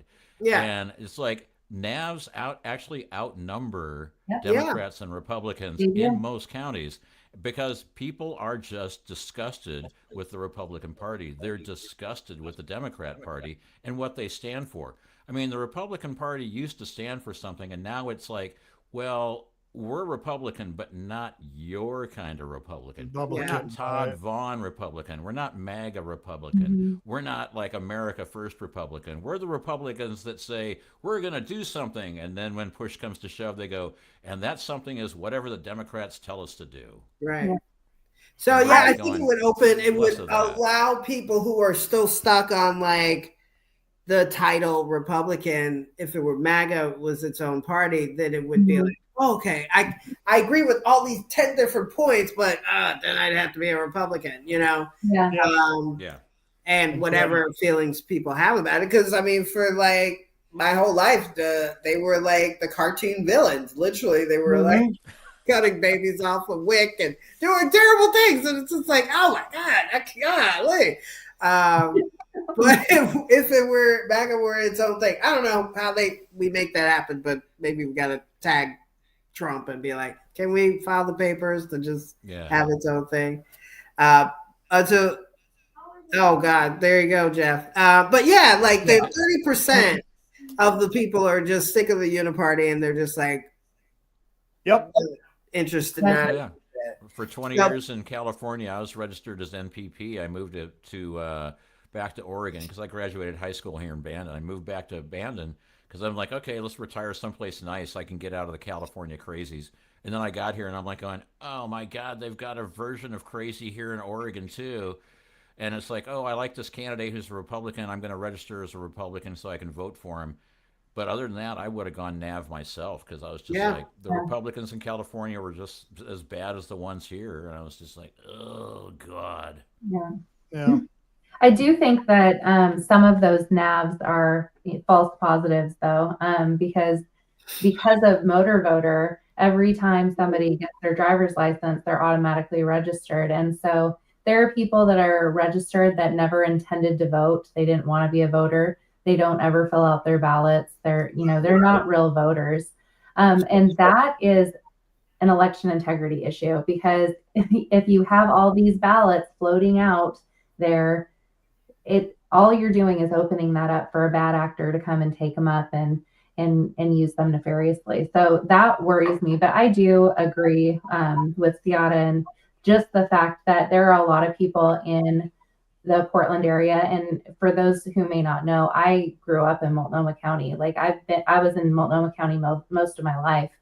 And there is sort of a fear of registering as Republican up there because it's actually physically, it can be dangerous. Like It can you be. can't wear a MAGA hat. Well, maybe you could today. It might be a little bit, there are some bold Republicans these days, but 5, 6, 7 years ago, no way. You could not do that. You would be physically attacked. Antifa will harass you. They will hurt you. I mean, we did have that Trump flag wave, and remember what happened there. And then, some guy ended up murdered. So it's not a good situation. There's a lot of voter intimidation up there, and good luck ever getting that addressed. But yeah, the NAV situation has been a way to, I think, circumvent that, which means that we don't have all the people, participating in primary elections, because you cannot vote in a primary election if you're not registered as either Democrat or Republican. I mean, let's just be honest about it. Those are the two parties that are doing something. And so if you want to be part of the conversation, and if you want to make a change to these things, you have to register for a major party. Either work in the Democrat Party and try to bring them back to their senses, or you can do what the rest of us have done, and we're working in the Republican Party, and we're going to turn it as MAGA as possible. Yeah. Even though I had to hold my nose and register as a Republican, and it was hard. It was hard because I was non-affiliated, because I felt politically homeless. I didn't feel like either side was representing me. And Ciatta, when she was saying that and you were shaking your head, I'm like, yeah, I totally get it. Totally. Well, I still want Medicaid. I want Medicare for all. I want like free, but like trade school and college, and like basic level college and public college and that university.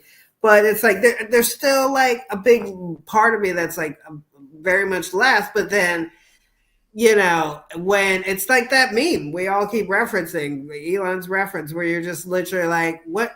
Like I mentioned earlier, it's like, what are they doing to kids? I didn't. And then like to use my name, like now you're taking the flag that meant like gay marriage and freedom and all of those things. And now you're just like wrapped yourself around it. And now we're going to chop up little kids and tell them it's a good thing. And it's a good thing. And it's a good thing. And it's a good thing. And it's like, what? How is this? I didn't sign off on this. Where was the survey that was sent out to the Rainbow Society that said, hey, you good with this? No, I didn't subscribe to that. I didn't subscribe to like apparently like epic levels of fraud and theft, if we can't call it like USAID, all of the like every level of our country has just been corrupted. And it's just like, how are you guys? I don't understand. These folks are protesting everything that's happening 3,000 miles away. And while, again, Oregon is circling the drain, it's just baffling. Like, why aren't you guys upset with what's happening here? I don't understand this. I even just had the conversation with a guy clerk at I guess the TV didn't tell him to be upset. I guess that's what it is. The box didn't tell him to be upset. And it's like, I literally asked this store clerk, very loud young man, supported by, encouraged me during the campaign. But I was listening to a former Multnomah County commissioner. She was on a podcast, a local podcast, and like I was like actively listening while I was buying my thing. Oh, what podcast do you listen to? I tell them, and then kind of pause it, and I start talking about like the person talking and all of that, and he's like, at some point in the conversation, I was like, so let me ask you, how come y'all don't protest the money that's been lost here, the this, the that, the whatever? And he's like,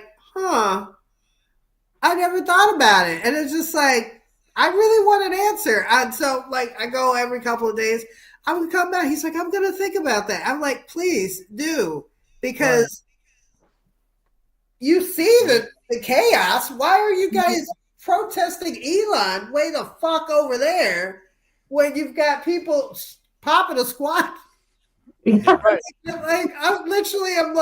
like in the kind of nice neighborhood, and there's like a tarp on one side of the street, another homeless guy that meanders around. Like, this is the nice part of town. God forbid. Like, what in the world is going on? What am I paying for? This is bad customer service. Jeff P says, I had to decide, go woke or go common sense. Oregon has gone ridiculous. Sorry, Marty. The crazy thing is, since the election, I've been talking to people trying to stay plugged in. And it's what you said, Michaela, where folks were like, they're afraid to jump shit because it's like, or say anything. I've talked to you about my experience, the Multnomah Dems.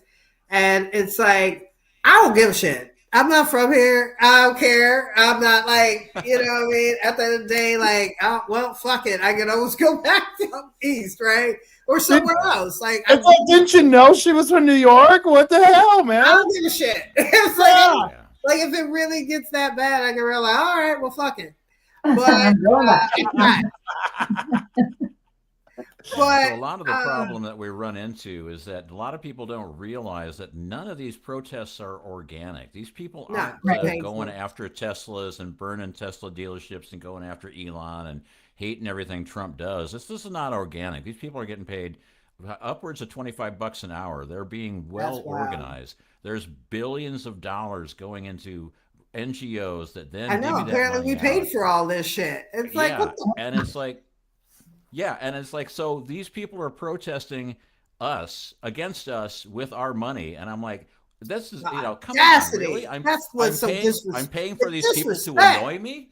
Yep. Yeah, I mean, it's just horrible that, I mean, the nice thing is now that Doge is in place and they're cutting all this money off, and USAID's being, USAID is being cutting off, and they're looking into Act Blue. Act Blue is the biggest Yeah. money laundering operation, and they do it in the most nefarious ways. Where it's like, I mean, I looked into Wyden, Ron Wyden, our guy, and he got $330,000 in 2,891 donations from Act Blue in his last campaign.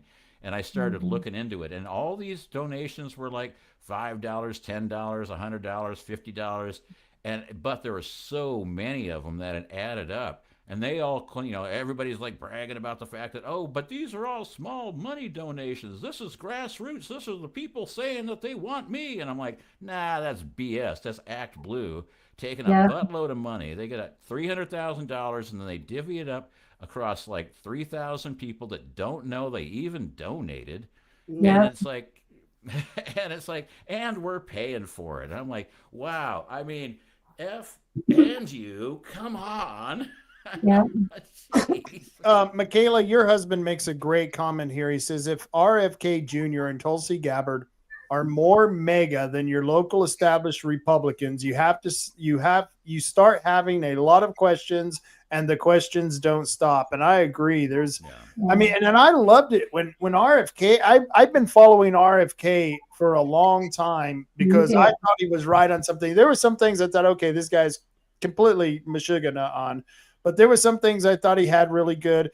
And I've always thought Tulsi Gabbard was a lady of integrity. I've always liked her. You could tell just her demeanor, the way she's conducted herself. The woman's been in combat. You know what I mean? Shit, man. Yeah. And they're calling her a puppet of Putin and shit. And it's like, are you kidding me? Yeah.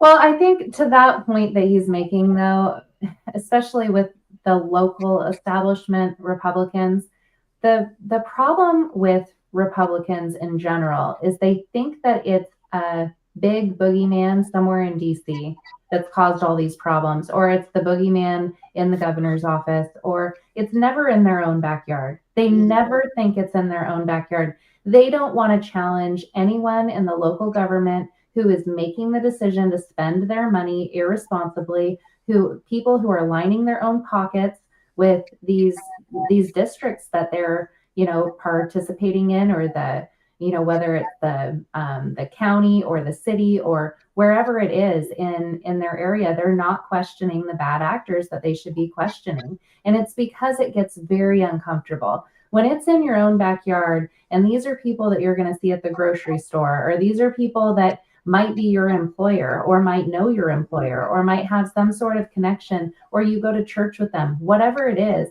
when you have to actually deal with calling out the bad stuff, and it's right there in your face.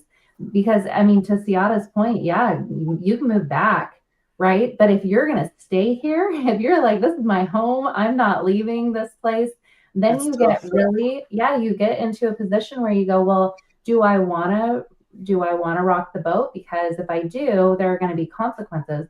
And I can tell you, I have faced those consequences. I had to sit in front of 150 people, and 100 of them, or something like that, recalled me off of the Douglas County Republican board. And I was one of the hardest workers in Douglas County. It's embarrassing because here are these people who launched this campaign against the 6 hardest workers in Douglas County, launched this campaign and oust these people who are working so hard for the party. And the embarrassing thing for them is the last meeting they just held, they only had, I think, 37 people show up. They have like over 200 PCPs. It's so bad they didn't even have quorum. They can't even approve their minutes from the meeting before. That's how disengaged people are, because number one, nobody likes recalls. That always burns bridges. And number two, you got rid of all your hardest workers, the ones that were standing up for you, the ones that were figuring stuff out. And so the Douglas County Republican Party has some choices to make, I think, about who they want to support in the future. I'm not sure whether or not I will ever step back into a role in that organization, but I think it's very telling that they are failing. And I think that they're failing because the powers that be wanted the Republican Party in Douglas County to fail. So sad.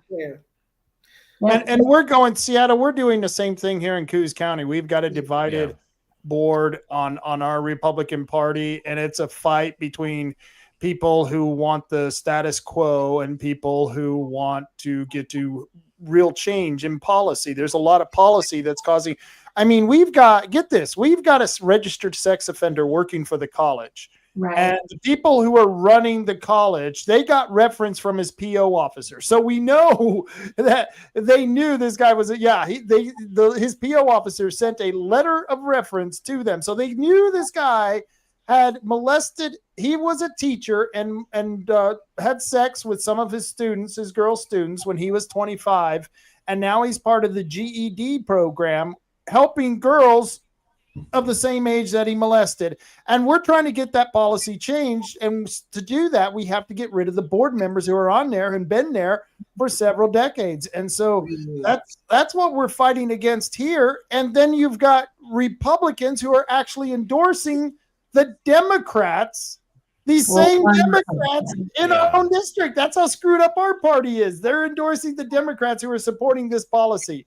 And it's that Republican who's doing that is the same Republican that got the six of us kicked off of the Douglas County Republican Central Committee board. So are they, everybody just being bribed? Is that what it is? I mean, I'm just kind of facts, like they're just, because I was on the Northwest Fresh podcast a couple months ago, and we were talking about the myriad of problems, and it just was like at some point towards the end of the campaign, I guess I gotta be honest, I joined because I was like, well, maybe I studied urban planning and I worked in several building departments. Maybe they just don't get it. They kind of just up there, like maybe they just don't know. And I traveled, all the things. So maybe they just need somebody who could bring a little get things done type energy. And then the more I learned, I was like, somebody's making way too much money off this. There's no way in hell you could mistakenly create this system that is at play. It is functioning as designed, and it's designed not to work. Yeah. Yep. Kind of like the legal system. They're telling us we don't have enough public defenders. Yeah, and so they're having to let people go, and yet nobody in the legislature has decided to even address this problem. Mm-hmm. And you're like, but this is only going to get worse. This is the numbers. It's only going to get worse. And at what point, how many people do we let out because we don't have public defenders? We're letting the worst of the worst, and we all know.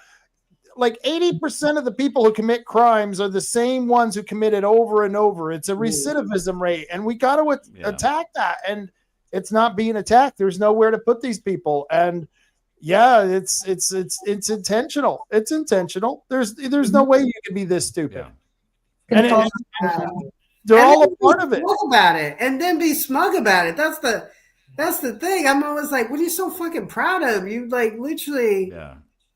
That's the most infuriating part of it. It's like, not only are we screwing things up, but we're posting things on X saying that when we grow, you grow, and we're doing such a great job. And I'm like, Tina, right. Tina, we're 49 out of 50 in pretty much every metric. Literally everything, all the things. I mean, you suck at all the things. So keep going.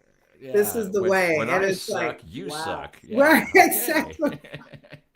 It's so fucking nuts. I'm baffled. I'm just honestly baffled. But I'm super psyched to I felt like I was starting to be like, am I just the only one that feels this way? And then I got on X, and then it was like the whole world opened up. I was like, thank the Lord, there's other people who think the exact. Oh my God, why did I think? Like I felt isolated, and then it was like then I started finding local folks, and then I started following Michaela, and then Ben, and then whatever else, and they were probably like, "What the fuck? This is the second vice chair." Like I was excited about it actually. Like I was like, "Whoa, that's great!" Because I started looking at your profile, and I was like, "Wait, what are all these?" I'm like, "This is amazing." I'm like, "What? A leader of the Democrat Party is feeling this too?" I was so excited.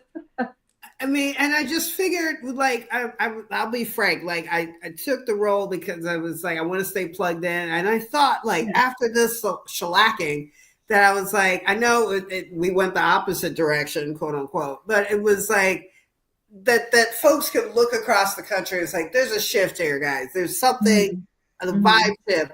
And I mean, I knew the numbers were going to be terrible. I just fucking knew it. Like every fucking week, it's just like, this is shit. This other thing is shit. This other thing is shit. And it's just like, hey, man, I knew it was going to be bad because I was looking around. I was like, this shit, I'm seeing businesses pull up because I work downtown. Yeah. And it's like people are leaving for lease signs. I mean, neighbors are moving. All of these things. When I'm knocking on doors for the campaign, I got a guy who's standing there talking to us 30 minutes about starts with trash, then it moves to this, then it moves to that, then it was homelessness.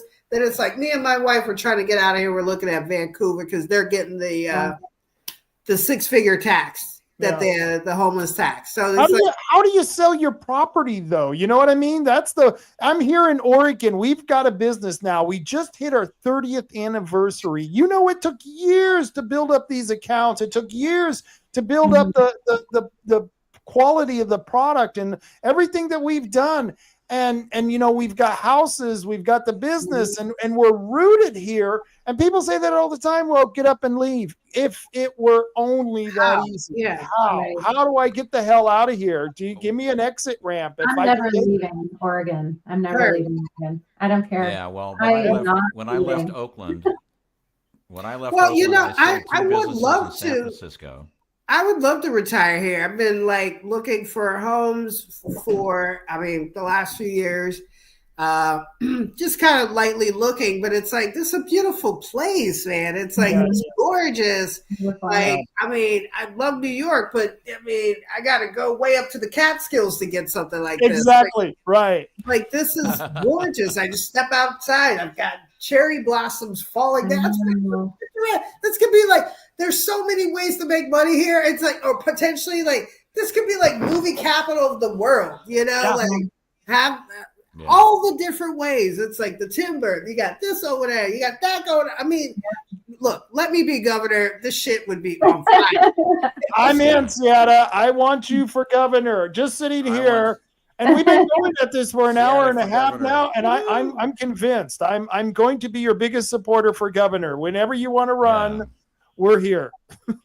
Because it's like this, like I tell people all the time, it's like the bones are here. Like you've got all the natural resources here. Like this is like Eden, and I joke because my cousins back east, my family back east calls it Narnia here. Like you over there in Narnia. And it's like, it's Narnia. All right, you know.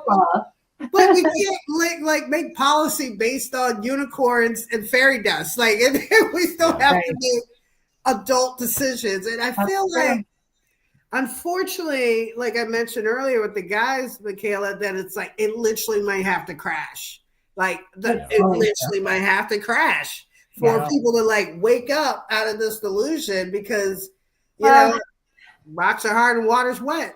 It's going to happen. And one of the biggest clues to that, in my opinion, is the transportation package that, by the way, still has not been introduced to the legislature. And if anyone, did you lose your light? I've got this like clicker thing and then my neighbor, I was afraid it went black there all of a sudden. I'm like, oh my God, they're coming in. They're coming after It should have- The Democrat Party sent swatters over there. Oh my God. Oh no. Oh They shit, pissed they're off- coming, guys. They pissed off the wrong Democrat. Oh my Right? God, they're Holy coming cow. after.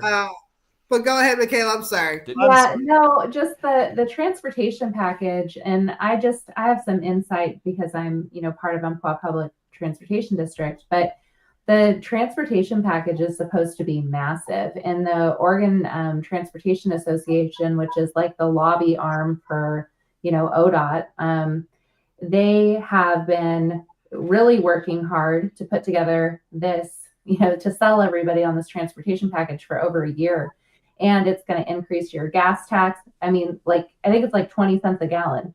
Every gallon of gas that you buy, you're going to pay an extra 20 cents. That's ridiculous. I don't know if people are calculating that over a year. That's a lot of money. And then all of that money, all the truck drivers that have to pay for that too, to get our food places, and everybody, all of the prices for everything are going to go up because that always gets passed along to the people. Just keep that in mind. But so we have that. We have the payroll tax that's going to be increased. That's a significant increase as well. And there's a whole bunch of other things that are being added into this. Technically, it's still under negotiation, but I just heard today that they're doing closed door meetings, having these negotiations. They still have not introduced the bill. Officially in a committee, it was supposed to be introduced in the Joint Transportation Committee. And I heard recently that they are actually probably going to sneak it into a different committee because the Joint Transportation Committee closes, I want to say next week. And so all the bills that are in that committee are going to die unless they move it into another committee. And then the goal with that is that there's shorter time frames for public comment, for people to be able to go and testify against these bills. And I think that's by design. I think they do not want people speaking out about this extremely expensive bill. And the reason they're doing it, in my opinion, I see I'm taking Todd's lines. This is what he says, in my opinion. in my opinion, they're doing it because the federal government is going to cut them off because they won't comply with the Trump executive orders. They're going to lose their money, they're going to lose their funding, and they need it to come from somewhere else. So you're not going to get any improved service by these increased taxes. You're going to be lucky if you even get the service that you're used to right now. You're probably going to get less service for more money. And it's all because they won't comply. And Umpqua Public Transportation District, we passed a resolution months ago that said we are actively updating our policies to be in compliance with federal government, with the Trump executive orders. We're taking that step now. We've already started working through the policy changes that need to happen. And, hopefully if ODOT gets cut off, maybe we can get some funding to, Douglas County at least, because we've taken those steps. So that's what we're trying to proactively do.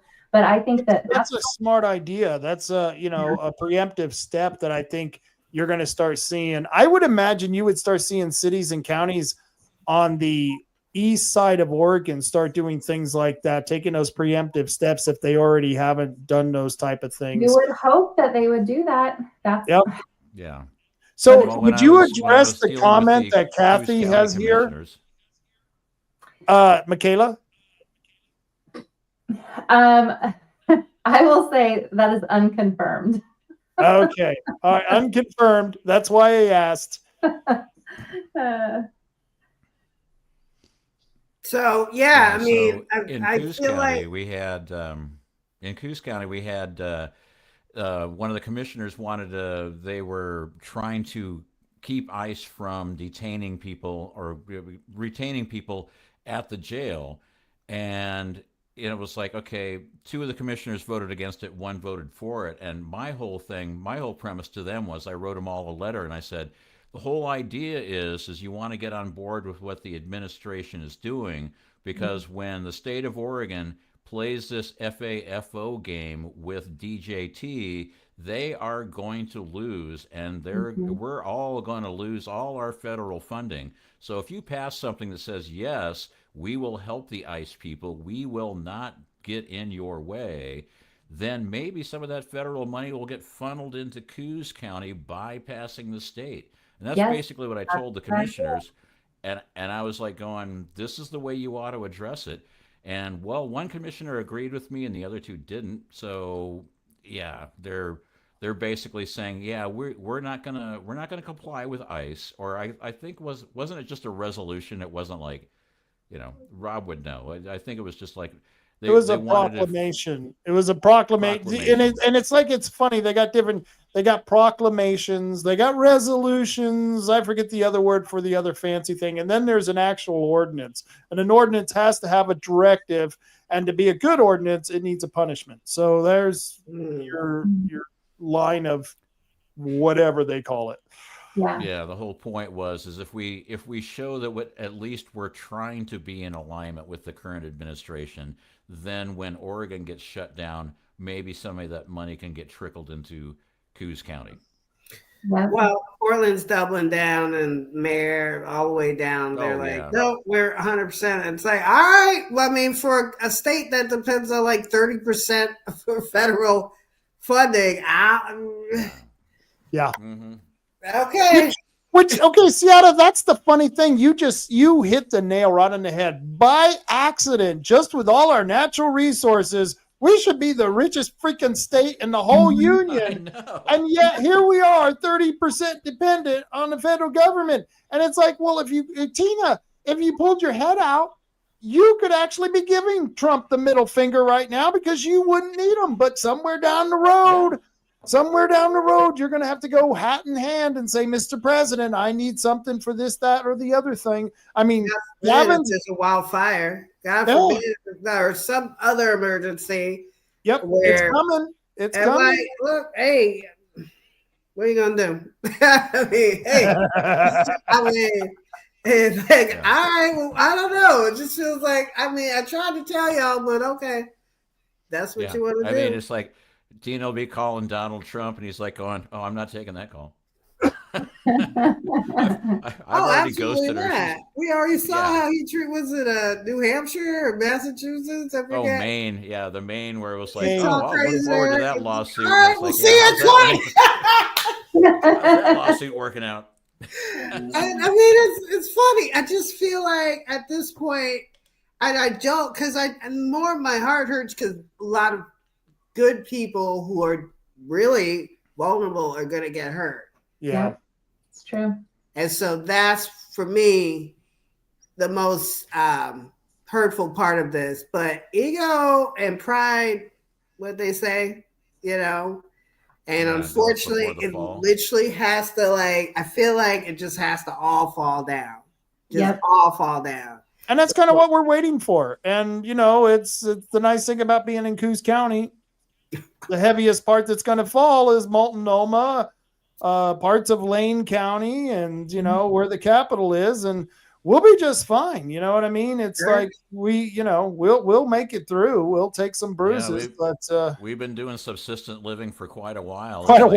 We have to. Yeah, it's like you really can't take that much more away from us. You've been yanking the rug out from underneath us for years. We're like, what do you mean we can't fish anymore? What do you mean we can't log anymore? What do you mean we have to protect the spotted snowy plover, owl, quail, mud skipping, whatever the hell it's called this week? I mean, they're delicious. Oh God, Delta smelt-ish cousin. Delta smelt. Yeah, and it's just. It's like, okay, well, they have been in their own little echo chamber for so long and getting away with essentially murder for so long. Yeah. And they are, no one is above the law except us. Right. For so long that they basically, I think they're playing a game of chicken where they are going to lose. And as you just said, they're not going to be the ones that are going to be hurting from this. It's everybody else that gets caught in the shrapnel when this thing blows up in their face. Yeah. I mean, down here in Coos County, we're fine because it's like, we've been on the wrong end of this donkey for a long time. So we're used to what's coming out of the end of that donkey. But some of the people that have been behind all this stuff going, we're great with this whole idea. And then when it blows up in their face, the people that have been getting paid to protest, I think will actually turn into real protesters who are not going to get paid. And then what are they going to do with that? Because there are no police anymore. Who's going to stop them? I mean, did you ever think this one out? All these people you paid to like throw Molotov cocktails and attack police and do all this stuff, when you stop giving them money and then the economy takes a dump and they've got nothing better to do, they're probably going to go after the people that were paying them previously because, one, they're not getting paid, and two, they're like, you guys owe us because we've been Wow, Marty, for so long. You've been thinking on that one. That was pretty deep there. That was I love that scenario. I mean, that was like a movie scenario there. I'm telling you, that was good. We're going to sell that to Hollywood. Quick. Call your wife up. Tell her we got things going on. The Elon Musk protesters turn on the people who's funding them. I mean, that's real shit, man. That's good. I like that. I know. And I'm looking forward to seeing that because the look of surprise in their face when it's like, what do you mean the attack dog that I've been beating for so long and is now turning against me? They're outside my door? What do you mean they're outside my door?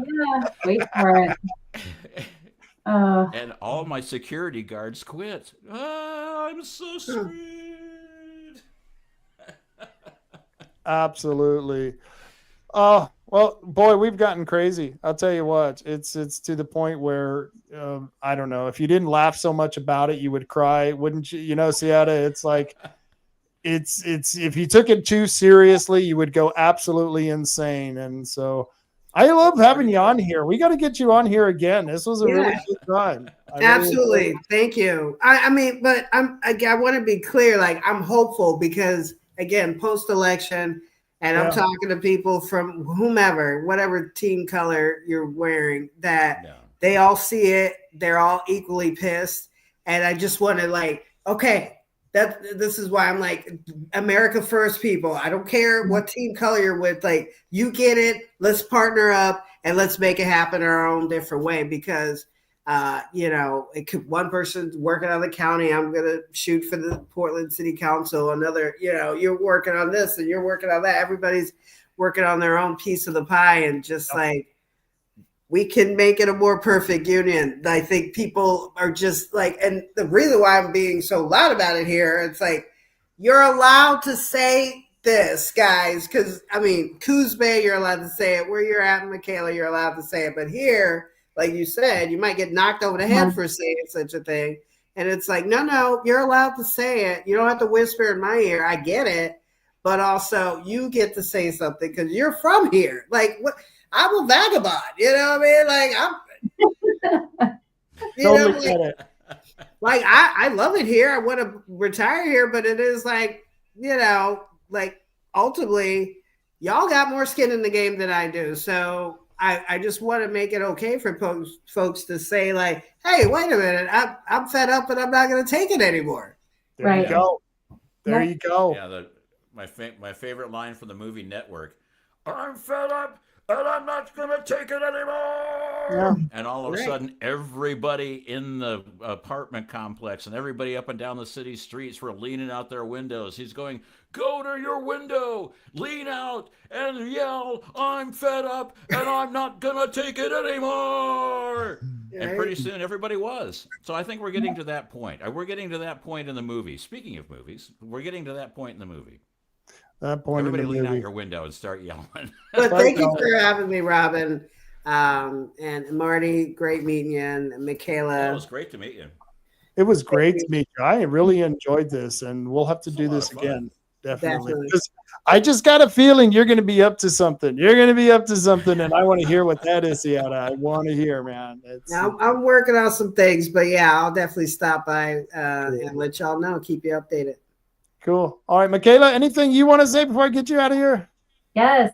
I need everybody to vote for me because I don't have enough going on.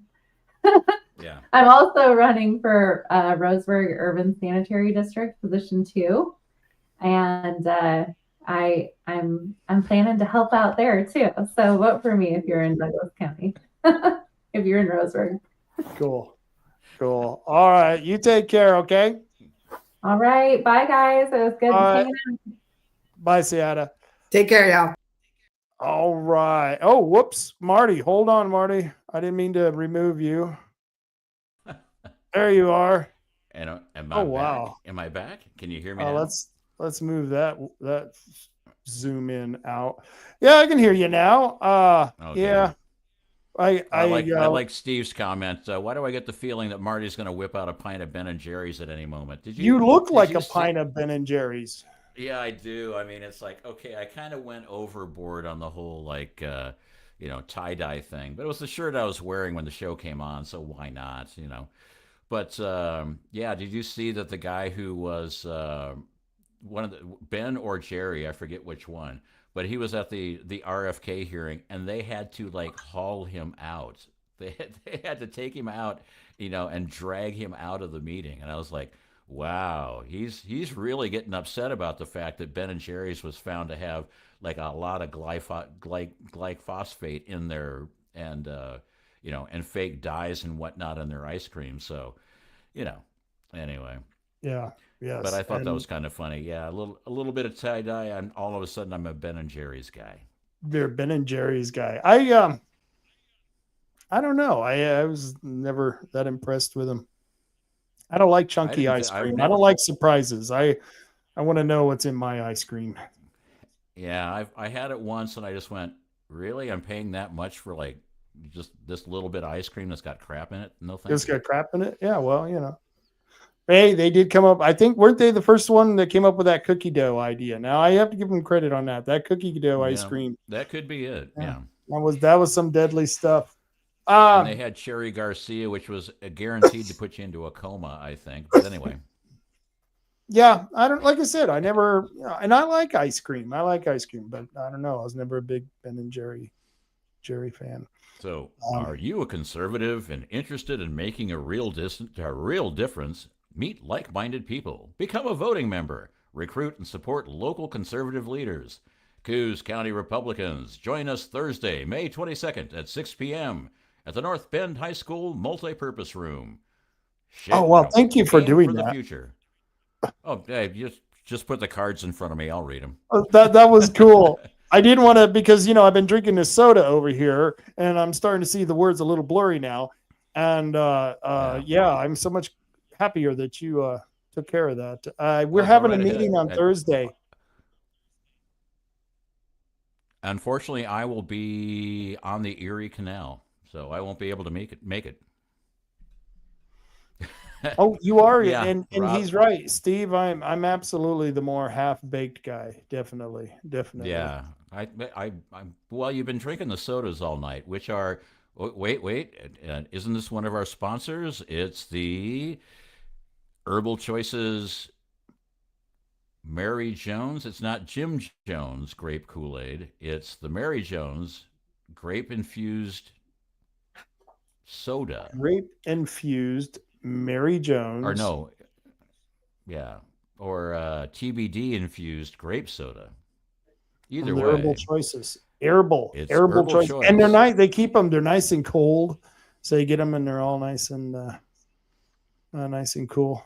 But to go back to this multiple. Oh, this one. I'm going back to the conservative thing. Yeah, but we'll go back to the Herbal Choices because I got to do a commercial for them. And are you a conservative? So we're asking that question of the Republican Party, and we're asking people to show up on Thursday to continuously ask that question because they don't seem to be doing what they need to do to win these elections. And I think we're going to show up with quite a few people to ask, what the hell is going on with you guys? Yeah. I mean, why is it that you're writing recommendations for Democrats for SWAC? I mean, come on. You're supposed to be Republican, last I checked. But anyway, hold on. That's the party has actually endorsed the Republican candidates to their credit, and they should have. I mean, it was the right thing to do. Okay. It was one just senator. One bad candidate. No, two actually. I believe Kuhrt Boyce. I know he endorsed Jeremy Skinner for SWAC. I don't know if he's endorsed the other two Democrats, and it wouldn't surprise me if he did. And I was going to ask him that question, but he didn't show up to that damn meeting last night. And that did you damn see the meeting last letter? night just pissed me off. Oh yeah, but did you see that letter that Athena forwarded, where it was like Court Boyce was like ripping somebody, going, how dare you have a meeting where you know that I and David Brock Smith can't attend? Are you are you going out of your way to blah blah blah? And it's like going, hold on, we knew about this meeting a month ago. Right. And it's like, why couldn't he have figured that one out? And then he's like accusing the DLCD person of like creating a meeting where they wouldn't show up. And it's like, no, I think if, the DLCD would want these two guys to show up, not keep them from showing up. And it's like, so are they going to show up? And then my question is, I bet they were too afraid to show up because they didn't want to have people like us yelling at them for, you're the reason that we have to go to these stupid meetings because That's why. somebody fast-tracked a windmills off the coast thing. And then when he found out nobody wanted it, he said, no, no, no, I was trying to stop the windmills. I'm like, okay, hold on. That might work with the woke folks, but for people that have 2-digit or better IQs, that don't work. Yeah, it was he didn't show up and Court didn't show up, which I was very, very disappointed. And but the meeting, I know, it's heartbroken. I love at the end of the meeting, the people who are giving the meeting say to everyone else, really, there's no reason for this meeting other than the legislature has told us we got to do it. And there's no other reason for us doing this meeting except they wanted us to go through the, and I called it the church of perpetual redundancy. Yeah, I love that. I mean, the problem I had with that is when you walked up, and that was a very fiery speech. I got to give you kudos. That was a really good speech, and I've seen you give a lot of good speeches, but I think that was probably one of your best. Oh, but thank you. Way you looked, but the way you looked when you walked up there, I'm like, am I going to have to go up there and restrain him? Because he looks like he's going to go after somebody. Because you walked up with such purpose, and I was just like, oh shit, he's going to start a fight. The look on that lady's face when I looked up to her and I smiled at her and I said, thank you for putting on this presentation. Thank you both. And they all you could see the level of total fear just lower. It was like and I knew the big guy in the back who was sitting at front at first, the one she introduced, that really huge dude. I knew somewhere in the back he's already getting, ready to run or pounce me or something. Well, I remember the gal that started the meeting. I mean, and she was like, she started the meeting and then she was like being very like, oh, and don't interrupt and don't do this and then later on she was behind us and saying, she was agreeing with what we were saying. And I was like going, hold on, I figured you would have been one of the people that was going to be like, telling us like, well, you can't talk right now. Keep your comments to salient points.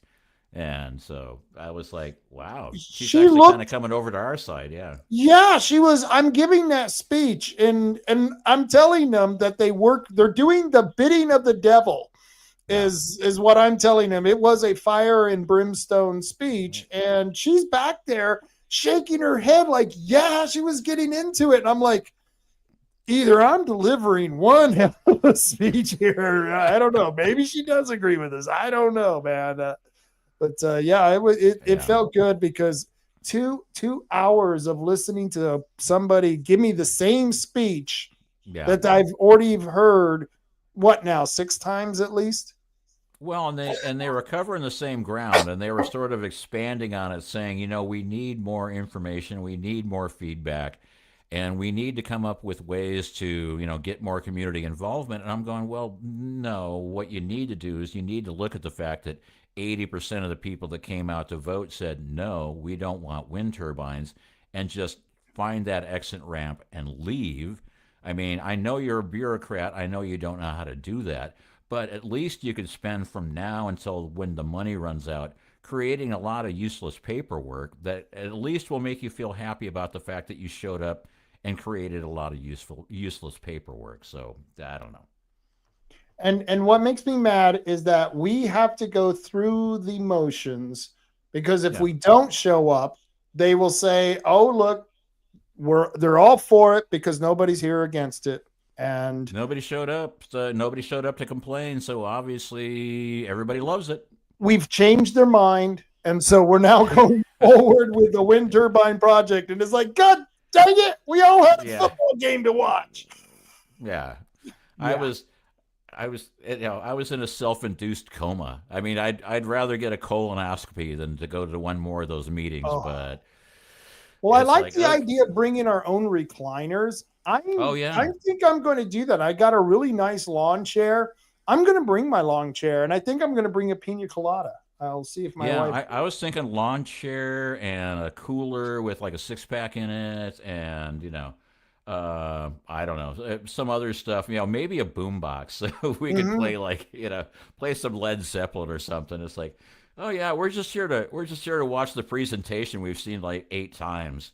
And you guys can, we'll give you a note. We'll write you a note. Hey, they did it. It was a great job. And really, you can just party with us, and we'll party for the 2 hours on the government's dime, our dime. And we're mixing up some margaritas. You guys got to have a few. It looks like you need to like lose some tension in your shoulders or something. Yeah. There. So. Yeah. And the only thing is if they would answer our questions with a simple yes or no, and that guy was asked a simple yes or no question at the very beginning, and it took him 5 minutes, and I don't really think he ever answered yes or no. I think he just let the guy ask his question, and it was infuriating because they know what that passive aggressiveness that they're doing is unnecessary, and the vagueness of questions. What's wrong with somebody to say, we just don't know. We don't have a clue. Yeah. I really don't know. It's just shot in the dark. We're going to spend this money and we really don't know. And that's the truth. Yeah. No, I mean, and at this stage, I mean, they were saying again and again, it's like, no, we need to work on this more. We don't have these answers. And at the same time, they seem to go, but here's the roadmap and here's how we're going to do it. And it's like, it's a foregone conclusion that this is going to happen, even though, they haven't laid out like any of the details of, what's the EPA, what's the environmental impact study, how's it going to get to shore, where's the energy going to go once it gets on shore. How are you going to get it into the grid? Who's going to be getting the other end of that grid power? Is it Oregon stuff, or is it going to California? Blah, blah, blah, blah. And there's so many questions. And they were like, well, here's where we are now at like point A in the program, and we want to get over to here. And then all the stuff in the middle is magic stuff that will just magically happen. appear. Yeah. And thanks for showing up and eating our cookies. And we're like sitting there going, no, we have a few questions, jackass, and no answers. They had no answers for any of those. It was like, the theory of evolution, it's like, well, hey, sir, what about the missing link? Oh, don't bother with that right now. It's apes and then it's human and there we go. Onward and no. But wait, what about that missing link? Oh, just go on now there, Simon. And this is what they're doing with these wind turbines. It's like the Big Bang Theory. It's like, okay, so you're saying there was nothing. Yes, there was nothing. And then it exploded. Explosion. Yeah. And then that created everything. Uh-huh. So what was before nothing? Well, maybe you didn't look at the pretty pictures of what the universe looks like now. And I'm like, no. What happened before nothing? It's like, but look at the pretty pictures of how the universe is going to look when we actually get it done. And that's essentially what that whole meeting was about. But look at what the windmills will look like. I don't care. I want these questions I don't answered. care. And they were showing us pictures of windmills that weren't even the real windmills that we were going to get. It's like, are you fucking kidding me? Are you fucking kidding me? These things are the size of the Empire State Building with the wingspan, each blade the size of a football field. You're showing me this little bitty tiny on a farm. Oh, it's a little windmill. Yeah, fuck you, asshole. Yeah, you're showing me the windmill that's on the putt-putt golf course. Yeah. So if you can put your ball through the spinning blades of this windmill, The little that's kind of Dutch what we're girl. putting off the shore. Yeah, Yeah, the kids yeah. are The gonna little love Dutch it. girl is standing next to it. Oh, yeah. The kids are gonna love it. Trust me on this one. Just go ahead and put the ball through the windmill. I mean, at least that would make it fun. I mean, we should do, and I like some of our ideas. I'm still considering the service cow. Yes, as a Oh service yeah, animal, I was going to get a cow yeah, and bring it to the yeah. meeting. And We got to borrow a cow from Danessa, and we can take it to the meeting and walk in and go, "Hey, you can't bring a cow into this meeting." It's like, "Oh no, this is my emotional service cow. I'm yeah, sorry, emotional I support. can't go anywhere." cow. Yeah, emotional support cow. Can't go anywhere without it. So yeah, you're gonna have to Sorry. let me in with the cow. Yep, gonna have to let me in. That's Yeah. I'm really considering it, but it's the Mill Casino. I could have got away with it at the school. I guarantee you, Yeah, if I would have good point. walked in there with a cow, imagine the response I would have got. That would have been wild. Yeah, I don't think the Mill Casino. Problem is the Mill Casino is in a completely different country, so they might take a dim view on it. Whereas They if would you're shoot doing it our on, cow. That's what they would yeah, do. exactly. And coming up in the lounge, fresh steaks. Mr. Taylor, that'll be $800 for damages. Okay, whatever. Well, I but gotta wait, go. you sold the steaks for $8,000, so give me just take my 10% off the top. We're good. Shut up, white man. You're out of here. You Yeah. lost at blackjack. Let's call it good. Yeah. I and I don't know how we got off the Republican meeting this Thursday. Wow, we really went into a rant there. Went off on a tangent there. What a surprise. No. But But yeah, anyway, that's so this is happening Thursday, and we're asking people to show up. We're asking people to demand to be chosen as a PCP because we think that we'd like to see the party change. And if we don't get people in there voting new, fresh blood into the two positions, we're just going to be stuck where we're at. They're completely stuck in neutral. They're in the doldrums, and they need to pull out. And the only way they're going to do that is with fresh blood. yeah, I just mean, sorry to say it. repeating the same thing over and over again and expecting a different result is the definition of insanity. So let's stop doing that, shall we? But they're good at it. They're good at it. Oh, and by the way, we've got an election going on. Castleman, Coleman, Raines are running for SWAC. We were talking about this earlier, and you don't get to vote. Explain to us why you don't get to vote for SWAC, because it's an interesting story, and I think people need to hear it. Yeah, I was surprised by that. I was like going, initially, since I work with election integrity groups, we had some issues in Morrow County where 3,900 ballots were printed incorrectly.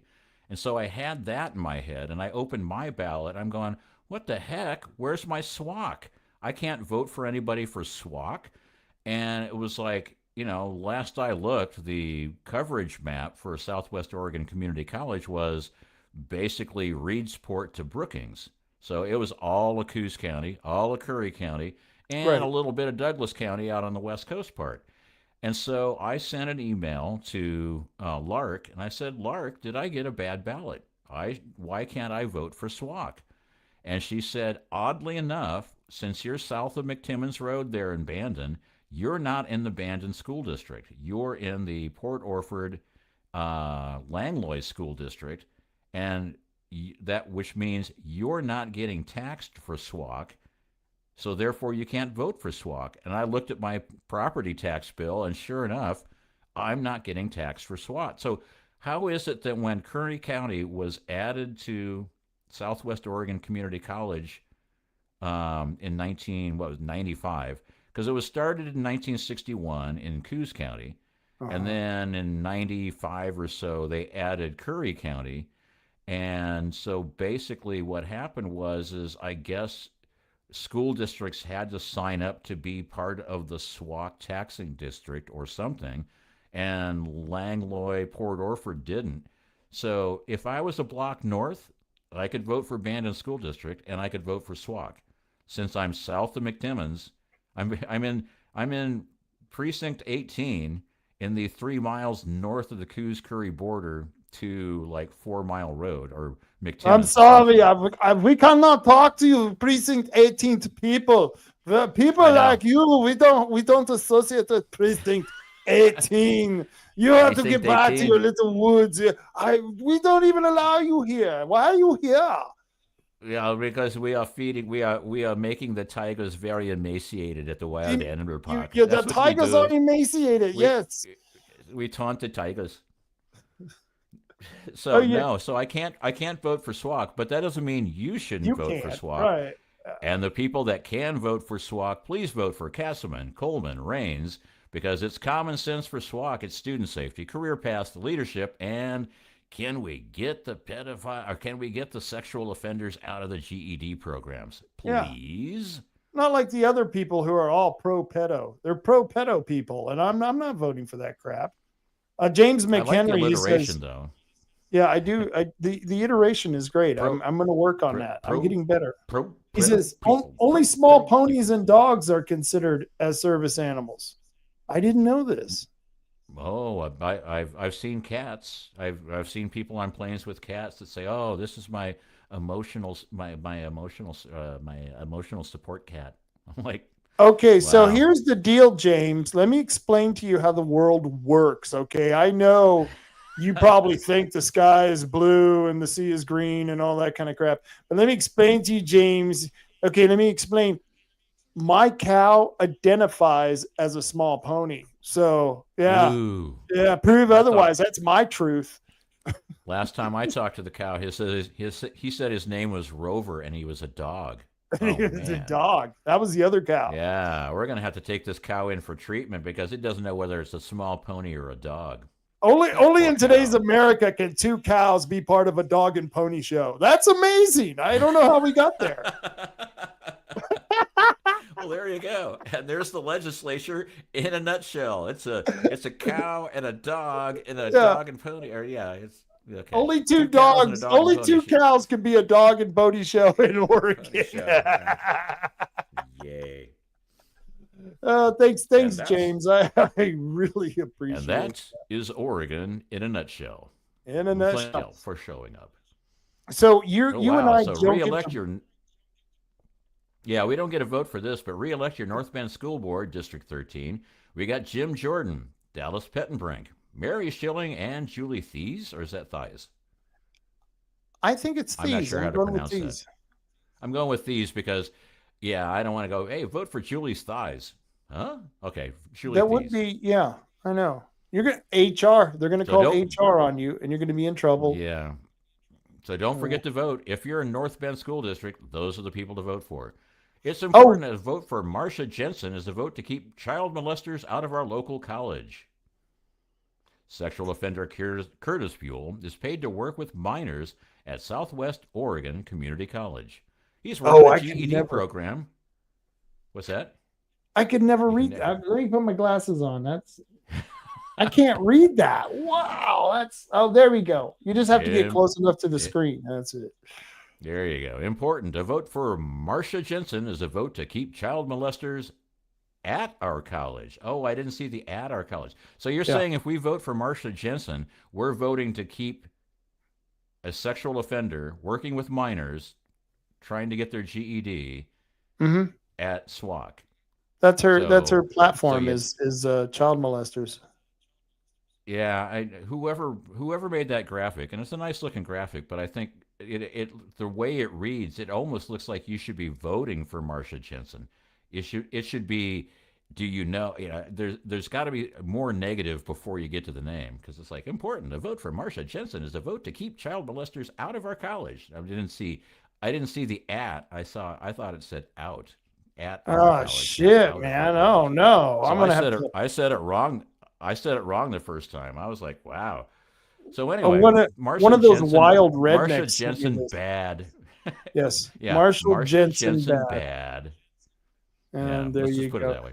So Boomer Wright, he endorsed these 4 people who we just talked about earlier on the North Bend School Board, and they're so important. This is such an important board that I just want to remind people. It's Mary Schilling, Dallas Pettenbrink, Jim Jordan. I've known Jim a long time. He's a solid guy. This guy is great. I mean, he's very level-headed, does a great job on the board.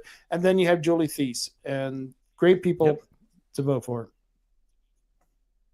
And look, there you go. There is at the Democrat Party. There's Skinner. That must be in Port Orford. Yeah, I think that was at Port Orford. And okay, I'm way off. Sorry. Let me remove that. And that's all I had. That's all I had right now. And the election is coming. Okay. We're gonna be going over the election on Monday. I got a couple of candidates coming on, and then I'm going to talk about why we're running slates for different categories.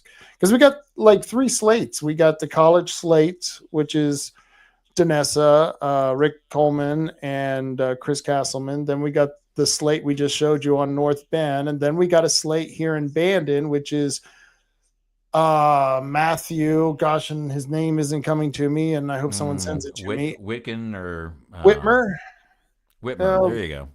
Okay, yeah, Matthew Whitmer and Officer Judy's dad. Officer's Judy's dad. Yes, that's. You know, it's funny when he said that at the meeting. That's how for years we were always identified as parents. It was so funny. That's Havoc's dad. Oh, that's Sarah's dad. You know what I mean? We didn't even know each other's name. We just knew each other by our kid. Oh yeah, you're Sarah's parents. Yes. But anyway, who are the other people running for the Bandon School Board? So that would be Stan Avery, and that would be David Heisel, and they're running against some pretty liberal candidates in that situation, and it's not going to be good for the taxpayers if we allow this to go in. It's not going to be good for policy because the people that they're trying to put on the board are a bunch of left-leaning people, and they will be pushing that DEI, which was really nice to have Ciatta Thompson on here because she proved that not everyone who fits in the LGBTQ categories believes the same thing. They're not they're not autotons. They're humans, and they have their own thoughts, and it just, I don't know. It's BS. Well, I mean, when I was living in West Hollywood, and it was an all-gay community, I mean, you had some of the people that were, obviously, you could tell, from a block away. I mean, it's like, okay, that's a little too precious, or dykes on bikes, things like that, where it was like, okay, that's pretty obvious. And then the rest of them are like going, we want the same thing you want. We want to have a job. We want to have friends. We want to have a good time, and, it's not like, oh, hey, I'm heterosexual and this is the way my lifestyle is. And let me put it on a shirt and let me tell you about, if you don't do it my way, you're a weirdo. I'm like, hey, whatever you guys do for fun, go right ahead. But I don't need to know about it. And, but it's like, there were a number of people that were like, how to be gay and stop being flaming homosexual was like some of their mottos, where it's like, I don't need to know any of this stuff. And it was great when, it's like she's going, so I'm a black lesbian, but, I'm not into like, mutilating kids. Which seems to be like, now that like, it's like all of a sudden it's like, we are just going, we want to be acknowledged and we don't want to be discriminated against because we're lesbians or homosexuals or whatever. We just want to have our little slice of happiness as well. And then she's like going, hold on, when did we start wrapping ourselves in the flags of mutilating children and pedophilia? And this is all just wrong. Wrong is wrong. And there's, you know when to stand up and defend people, and when to say, wait a minute, that's just one toke over the line, sweet Jesus. Yes. You can't go any further than that, my friend. It's, we have boundaries, we have rules, and this whole blurring of this morality it's getting disgusting. And it's nice to see someone from the Democratic Party who's part of a special group, not by my categorizing them, it's by the left categorizing them. it's, it's good to see someone like that coming and saying, hey, look, this is weird. This is not right. It validates everything we've all been saying on this side. Oh yeah, And she's a registered Republican now. That's cool. That's even cooler. Yeah, I thought that was I mean, it's like, wow. I mean, it's like, not only did you, I always find it funny because for the longest time, for the last couple of years, there's been this whole thing it used to be on Facebook called the walk away movement, where it's like all these Democrats going, we're fed up, we're walking away. And so she actually embodied the whole like walk away. She ran for office, and then she got, she got the same kind of treatment that we got for not being the right kind of Republicans. She was not the right kind of Democrat. And I'm like going, hold on, black lesbians, not the right kind of Democrat? You'd think that would be like the check boxes that you have to be like the, the leaders of the party.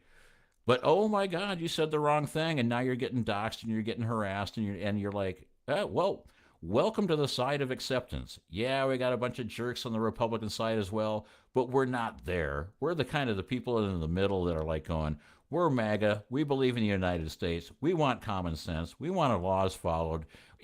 We want to be nice to people, and we want people to be nice to us. Is that too much to ask? Come on. Well, and that's what she was. She was someone I could hang out at a bar at and have a few drinks and shoot the shit for a while, where there's no way you could do that with certain people in the party who are just such absolutists that we're fascists, we're the devil, period, goodbye. And there's a whole group like Ciatta and millions of others who are just great people. If we could just stop having others divide us and could sit down and have that beer and talk with each other, we'd find out we'd probably have so much more in common than we disagree with, because that was a good conversation. Yeah, so on the Bandon School Board, we have David Heisel, Stan Avery, and Matthew Whitmer. Mm-hmm. So those are the three there. And then now you've got Phil Taylor up for Coos County Area Transport, or CCAT. So there you go.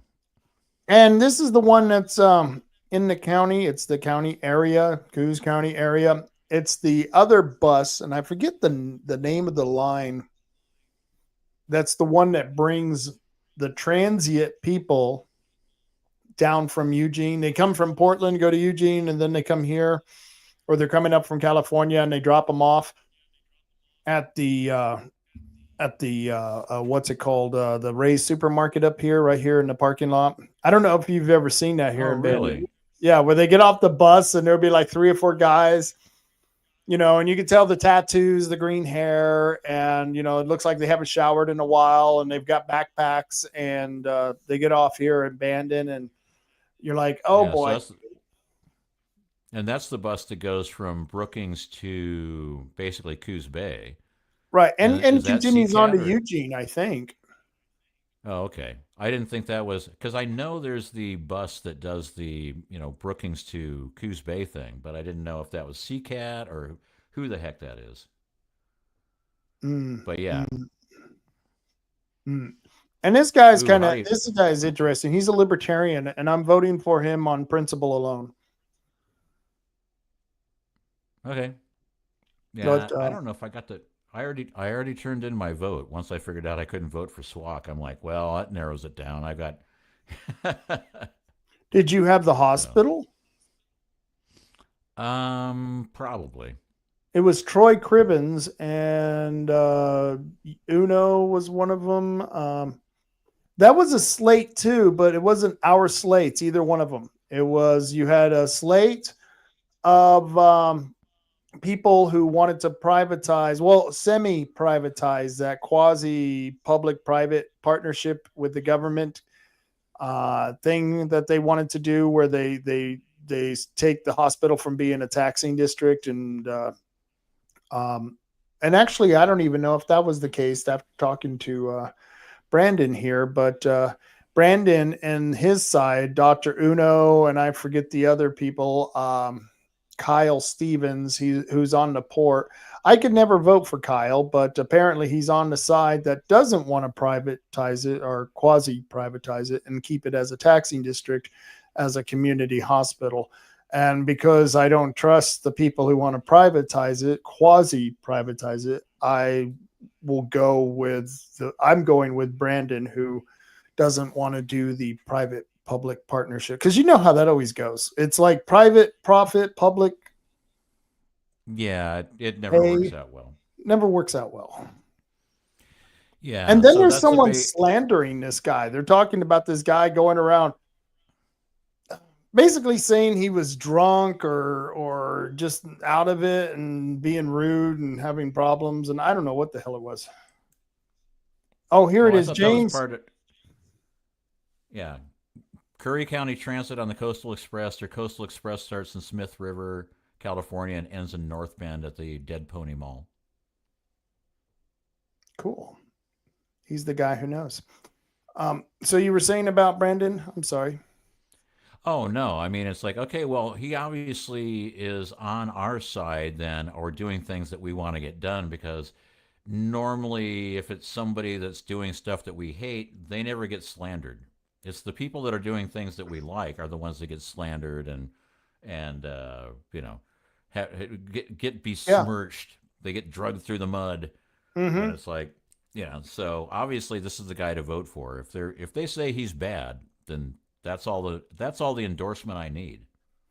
Yeah, I'm still taking crap, and there are other people who are taking crap because we came out angry that the Coos the Marshfield, the high school, the Coos Bay School District was partnershiping with Northwest Fitness, and that's where Henry Delaney was working to do his courses.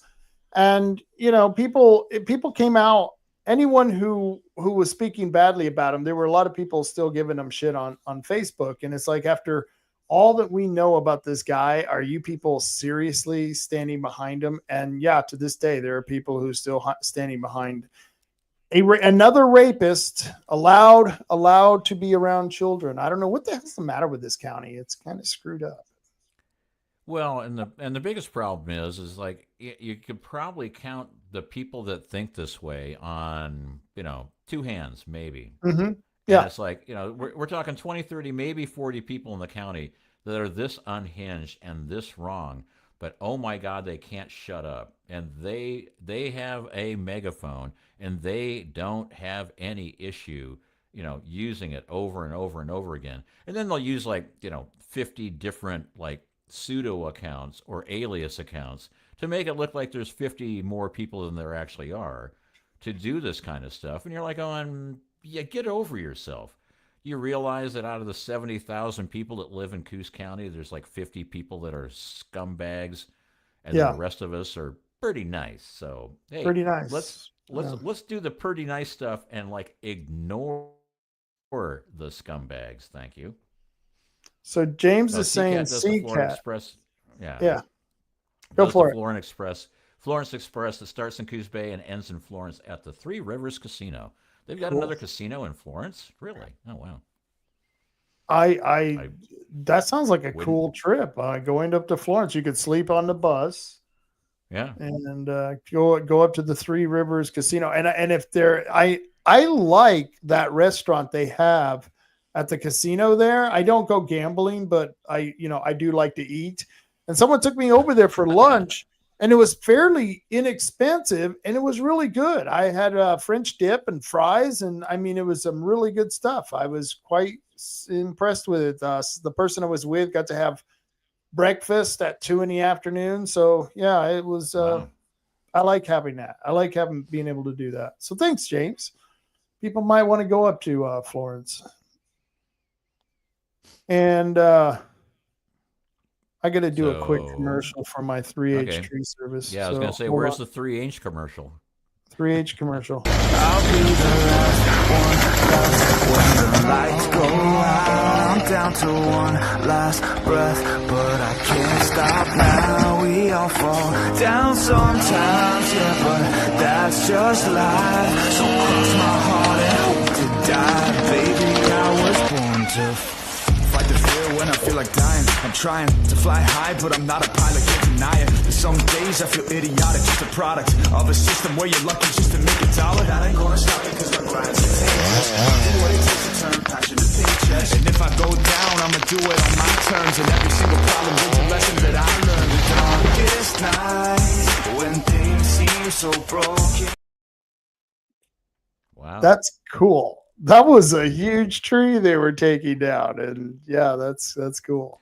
I'm always amazed by when they do that and they've got it right at the teetering point and they just put in like the teeniest little wedge and it's like tap, tap, tap. Yeah. I mean, I've done some good sized trees even in my own yard, but those things, that's just damn impressive. I don't know if I could even pick up the chainsaw. Did you see the size of that thing? That thing had a blade like what, 5 feet long? I mean, shit, man. That chainsaw was bigger than my Prius and probably has more horsepower. So Probably has more. Yeah. Well, hey, there you go. We'll hook that sucker up. So anyway, that's 3H Tree Service. And wait, put up the slide. There we go. 3H Tree Service, 541-294-1800, 3H Tree Service for all your 3H Tree Service needs. Say you got a liability tree. There's a lot of liability trees out there. You might have one that has branches hanging over your eaves, or maybe it's over your garage. Maybe it's worse, it's over your neighbor's garage. Well, you don't want that liability. So you call 3H Tree Service and have them take that out real smoothly with surgical precision. They do, and they clean it all up so you don't even know they were out there. 3H Tree Service at 294-1800. And if you want to see more of those videos, go to 3H Tree Service Facebook page of the same name. Hey, what do you know? Hey, I actually made it through that one. I'm going to need to take 8 hours sleep after that. Did a great job. Anyway, it was all right. And now we have photos. Tom and Giggs. Tom and Giggs, 135 South Shoneman. And I got some new stuff to show at Tom and Giggs. They got some really good stuff here. If you guys know where Empire neighborhood is, you know where the car wash in Empire is, and they're right behind the car wash. Tom and Giggs at 541-888-4660, 135 South Shoneman Street. And right now, they've got some really cool sales going on the RC cars. They've got a big stock in there. That guy is really busy because there's been a lot of people going in wanting to get these cars. I'm actually thinking of getting one for my granddaughter, so I have the excuse to play with an RC car. You know what I mean? Yeah, I did that when I was buying video games for relatives, and I was like, well, I didn't tell them I was buying it. And then I'd like take it home and I'd play with it for like 2 weeks and go, ooh, this is a lot of fun. Oh, and, and then, it'd be like their birthday 2 weeks later. And I'm like, oh, and here's your video game. And I know that it works. I know for sure. Yeah, they got a couple of really good sales going on. And this monster truck here, let's see. They've got some really cool planes, helicopters, Herocopter. And they've got Tannerite. They got Tannerite on sale right now. And boy, I should have blown that picture up. I can't even read that. I don't even know. I don't even know what the hell that says. I thought you were making a joke. You got to blow that picture up. Got some Tannerite. Let's blow that up. Let's blow that up, man. So White Lightning regular, normally $55, now on sale for $45. Tannerite 1/2 pound brick, regular $24, now $19. The 1 pound regular Tannerite, $39, but nope, now it's $30. And Tannerite 2 pound, regular $19, on sale now, $15. Let's blow this up. It's the Tannerite sale. Boom, baby. And remember, you will be asked to show ID. If you want to vote for a presidential election, not so much. Want to buy some Tannerite? Show an ID. Blowing up crap, you got to show ID. Blowing up the world, not so much. Not so much. Yeah, a lot of Tannerite. So Herbal Choices, that's my other sponsor. Really good people. And I want to tell you, this soda was really good. I'll tell you, I'm feeling relaxed. It's You seem to be quite relaxed. I'll put it I that way. feel really relaxed, and and it's a nice thing because I'm not driving anywhere. I get to drink with my friends on a Friday night, and none of Yeah. us are going out and driving. We're all staying home, and I've never Yep. been so safe and partaking in, well, intoxicants.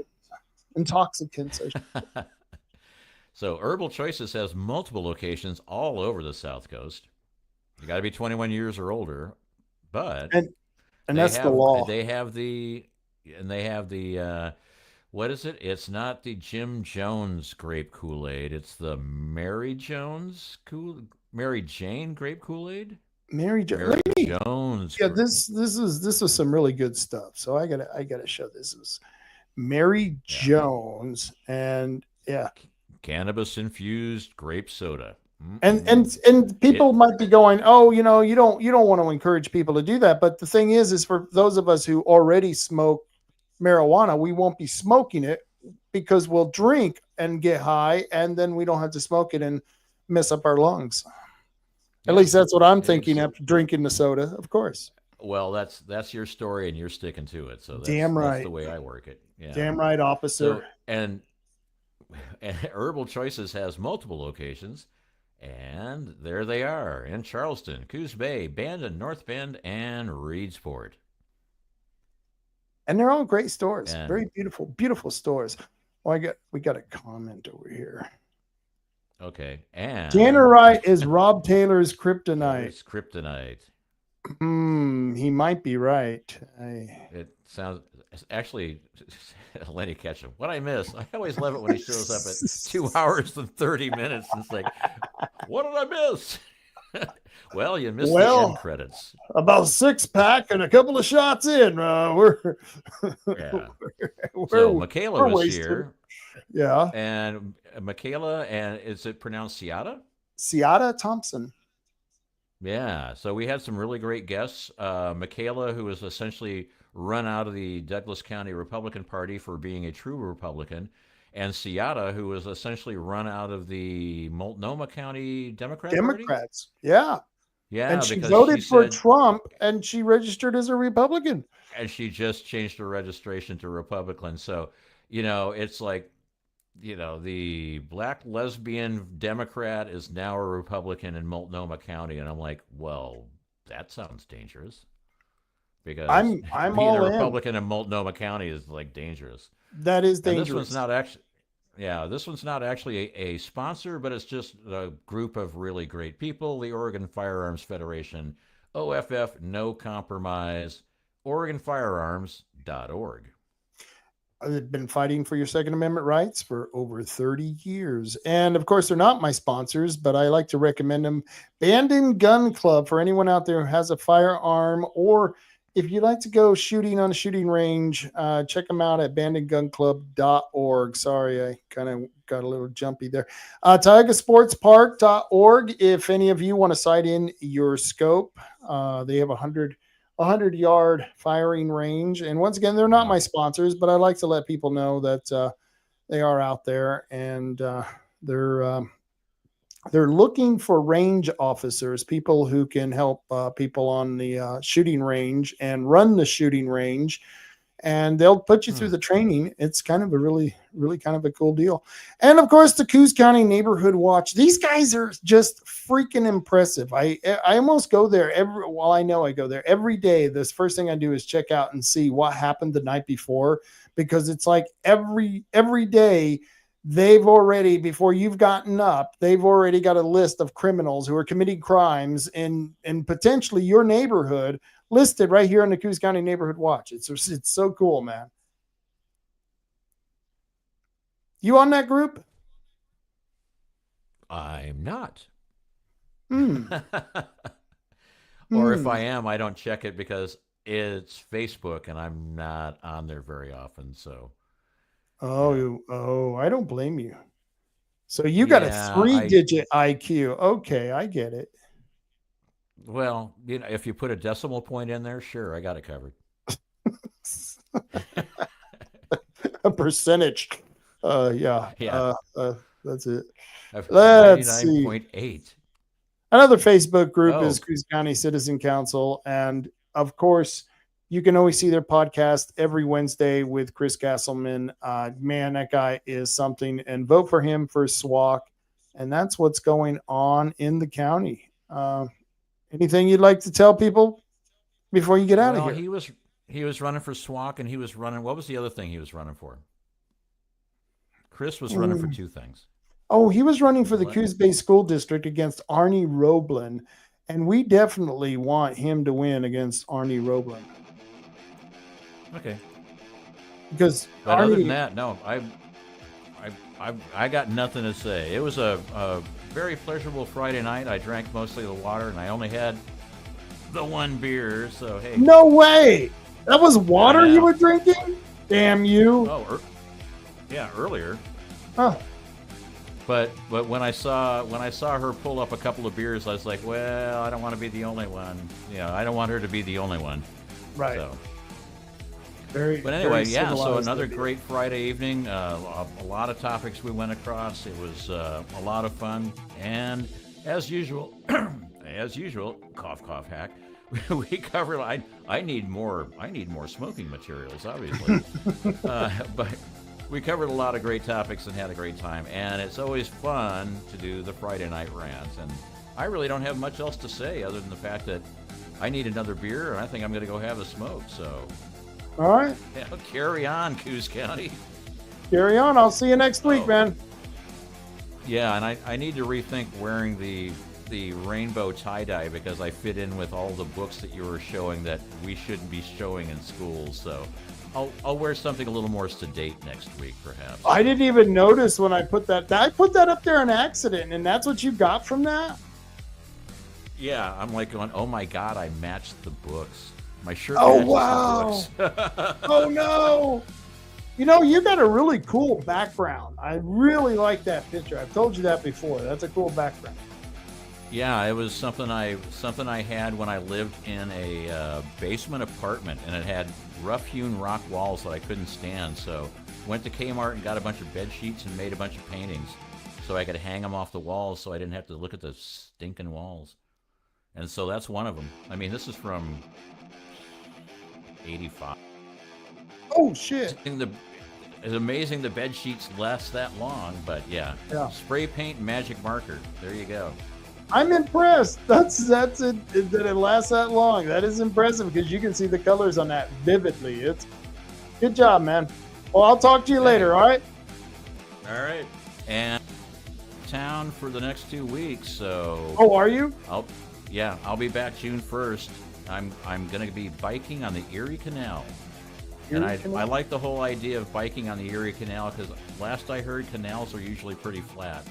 So... Well, have fun, man. I will. All right. And later. All right. And that was Marty. I got to get out of here because I got to go to the restroom. And it's been fun, folks. I always enjoy it. And like Marty said, carry on, Coos County. Carry on. I'll talk to you all later.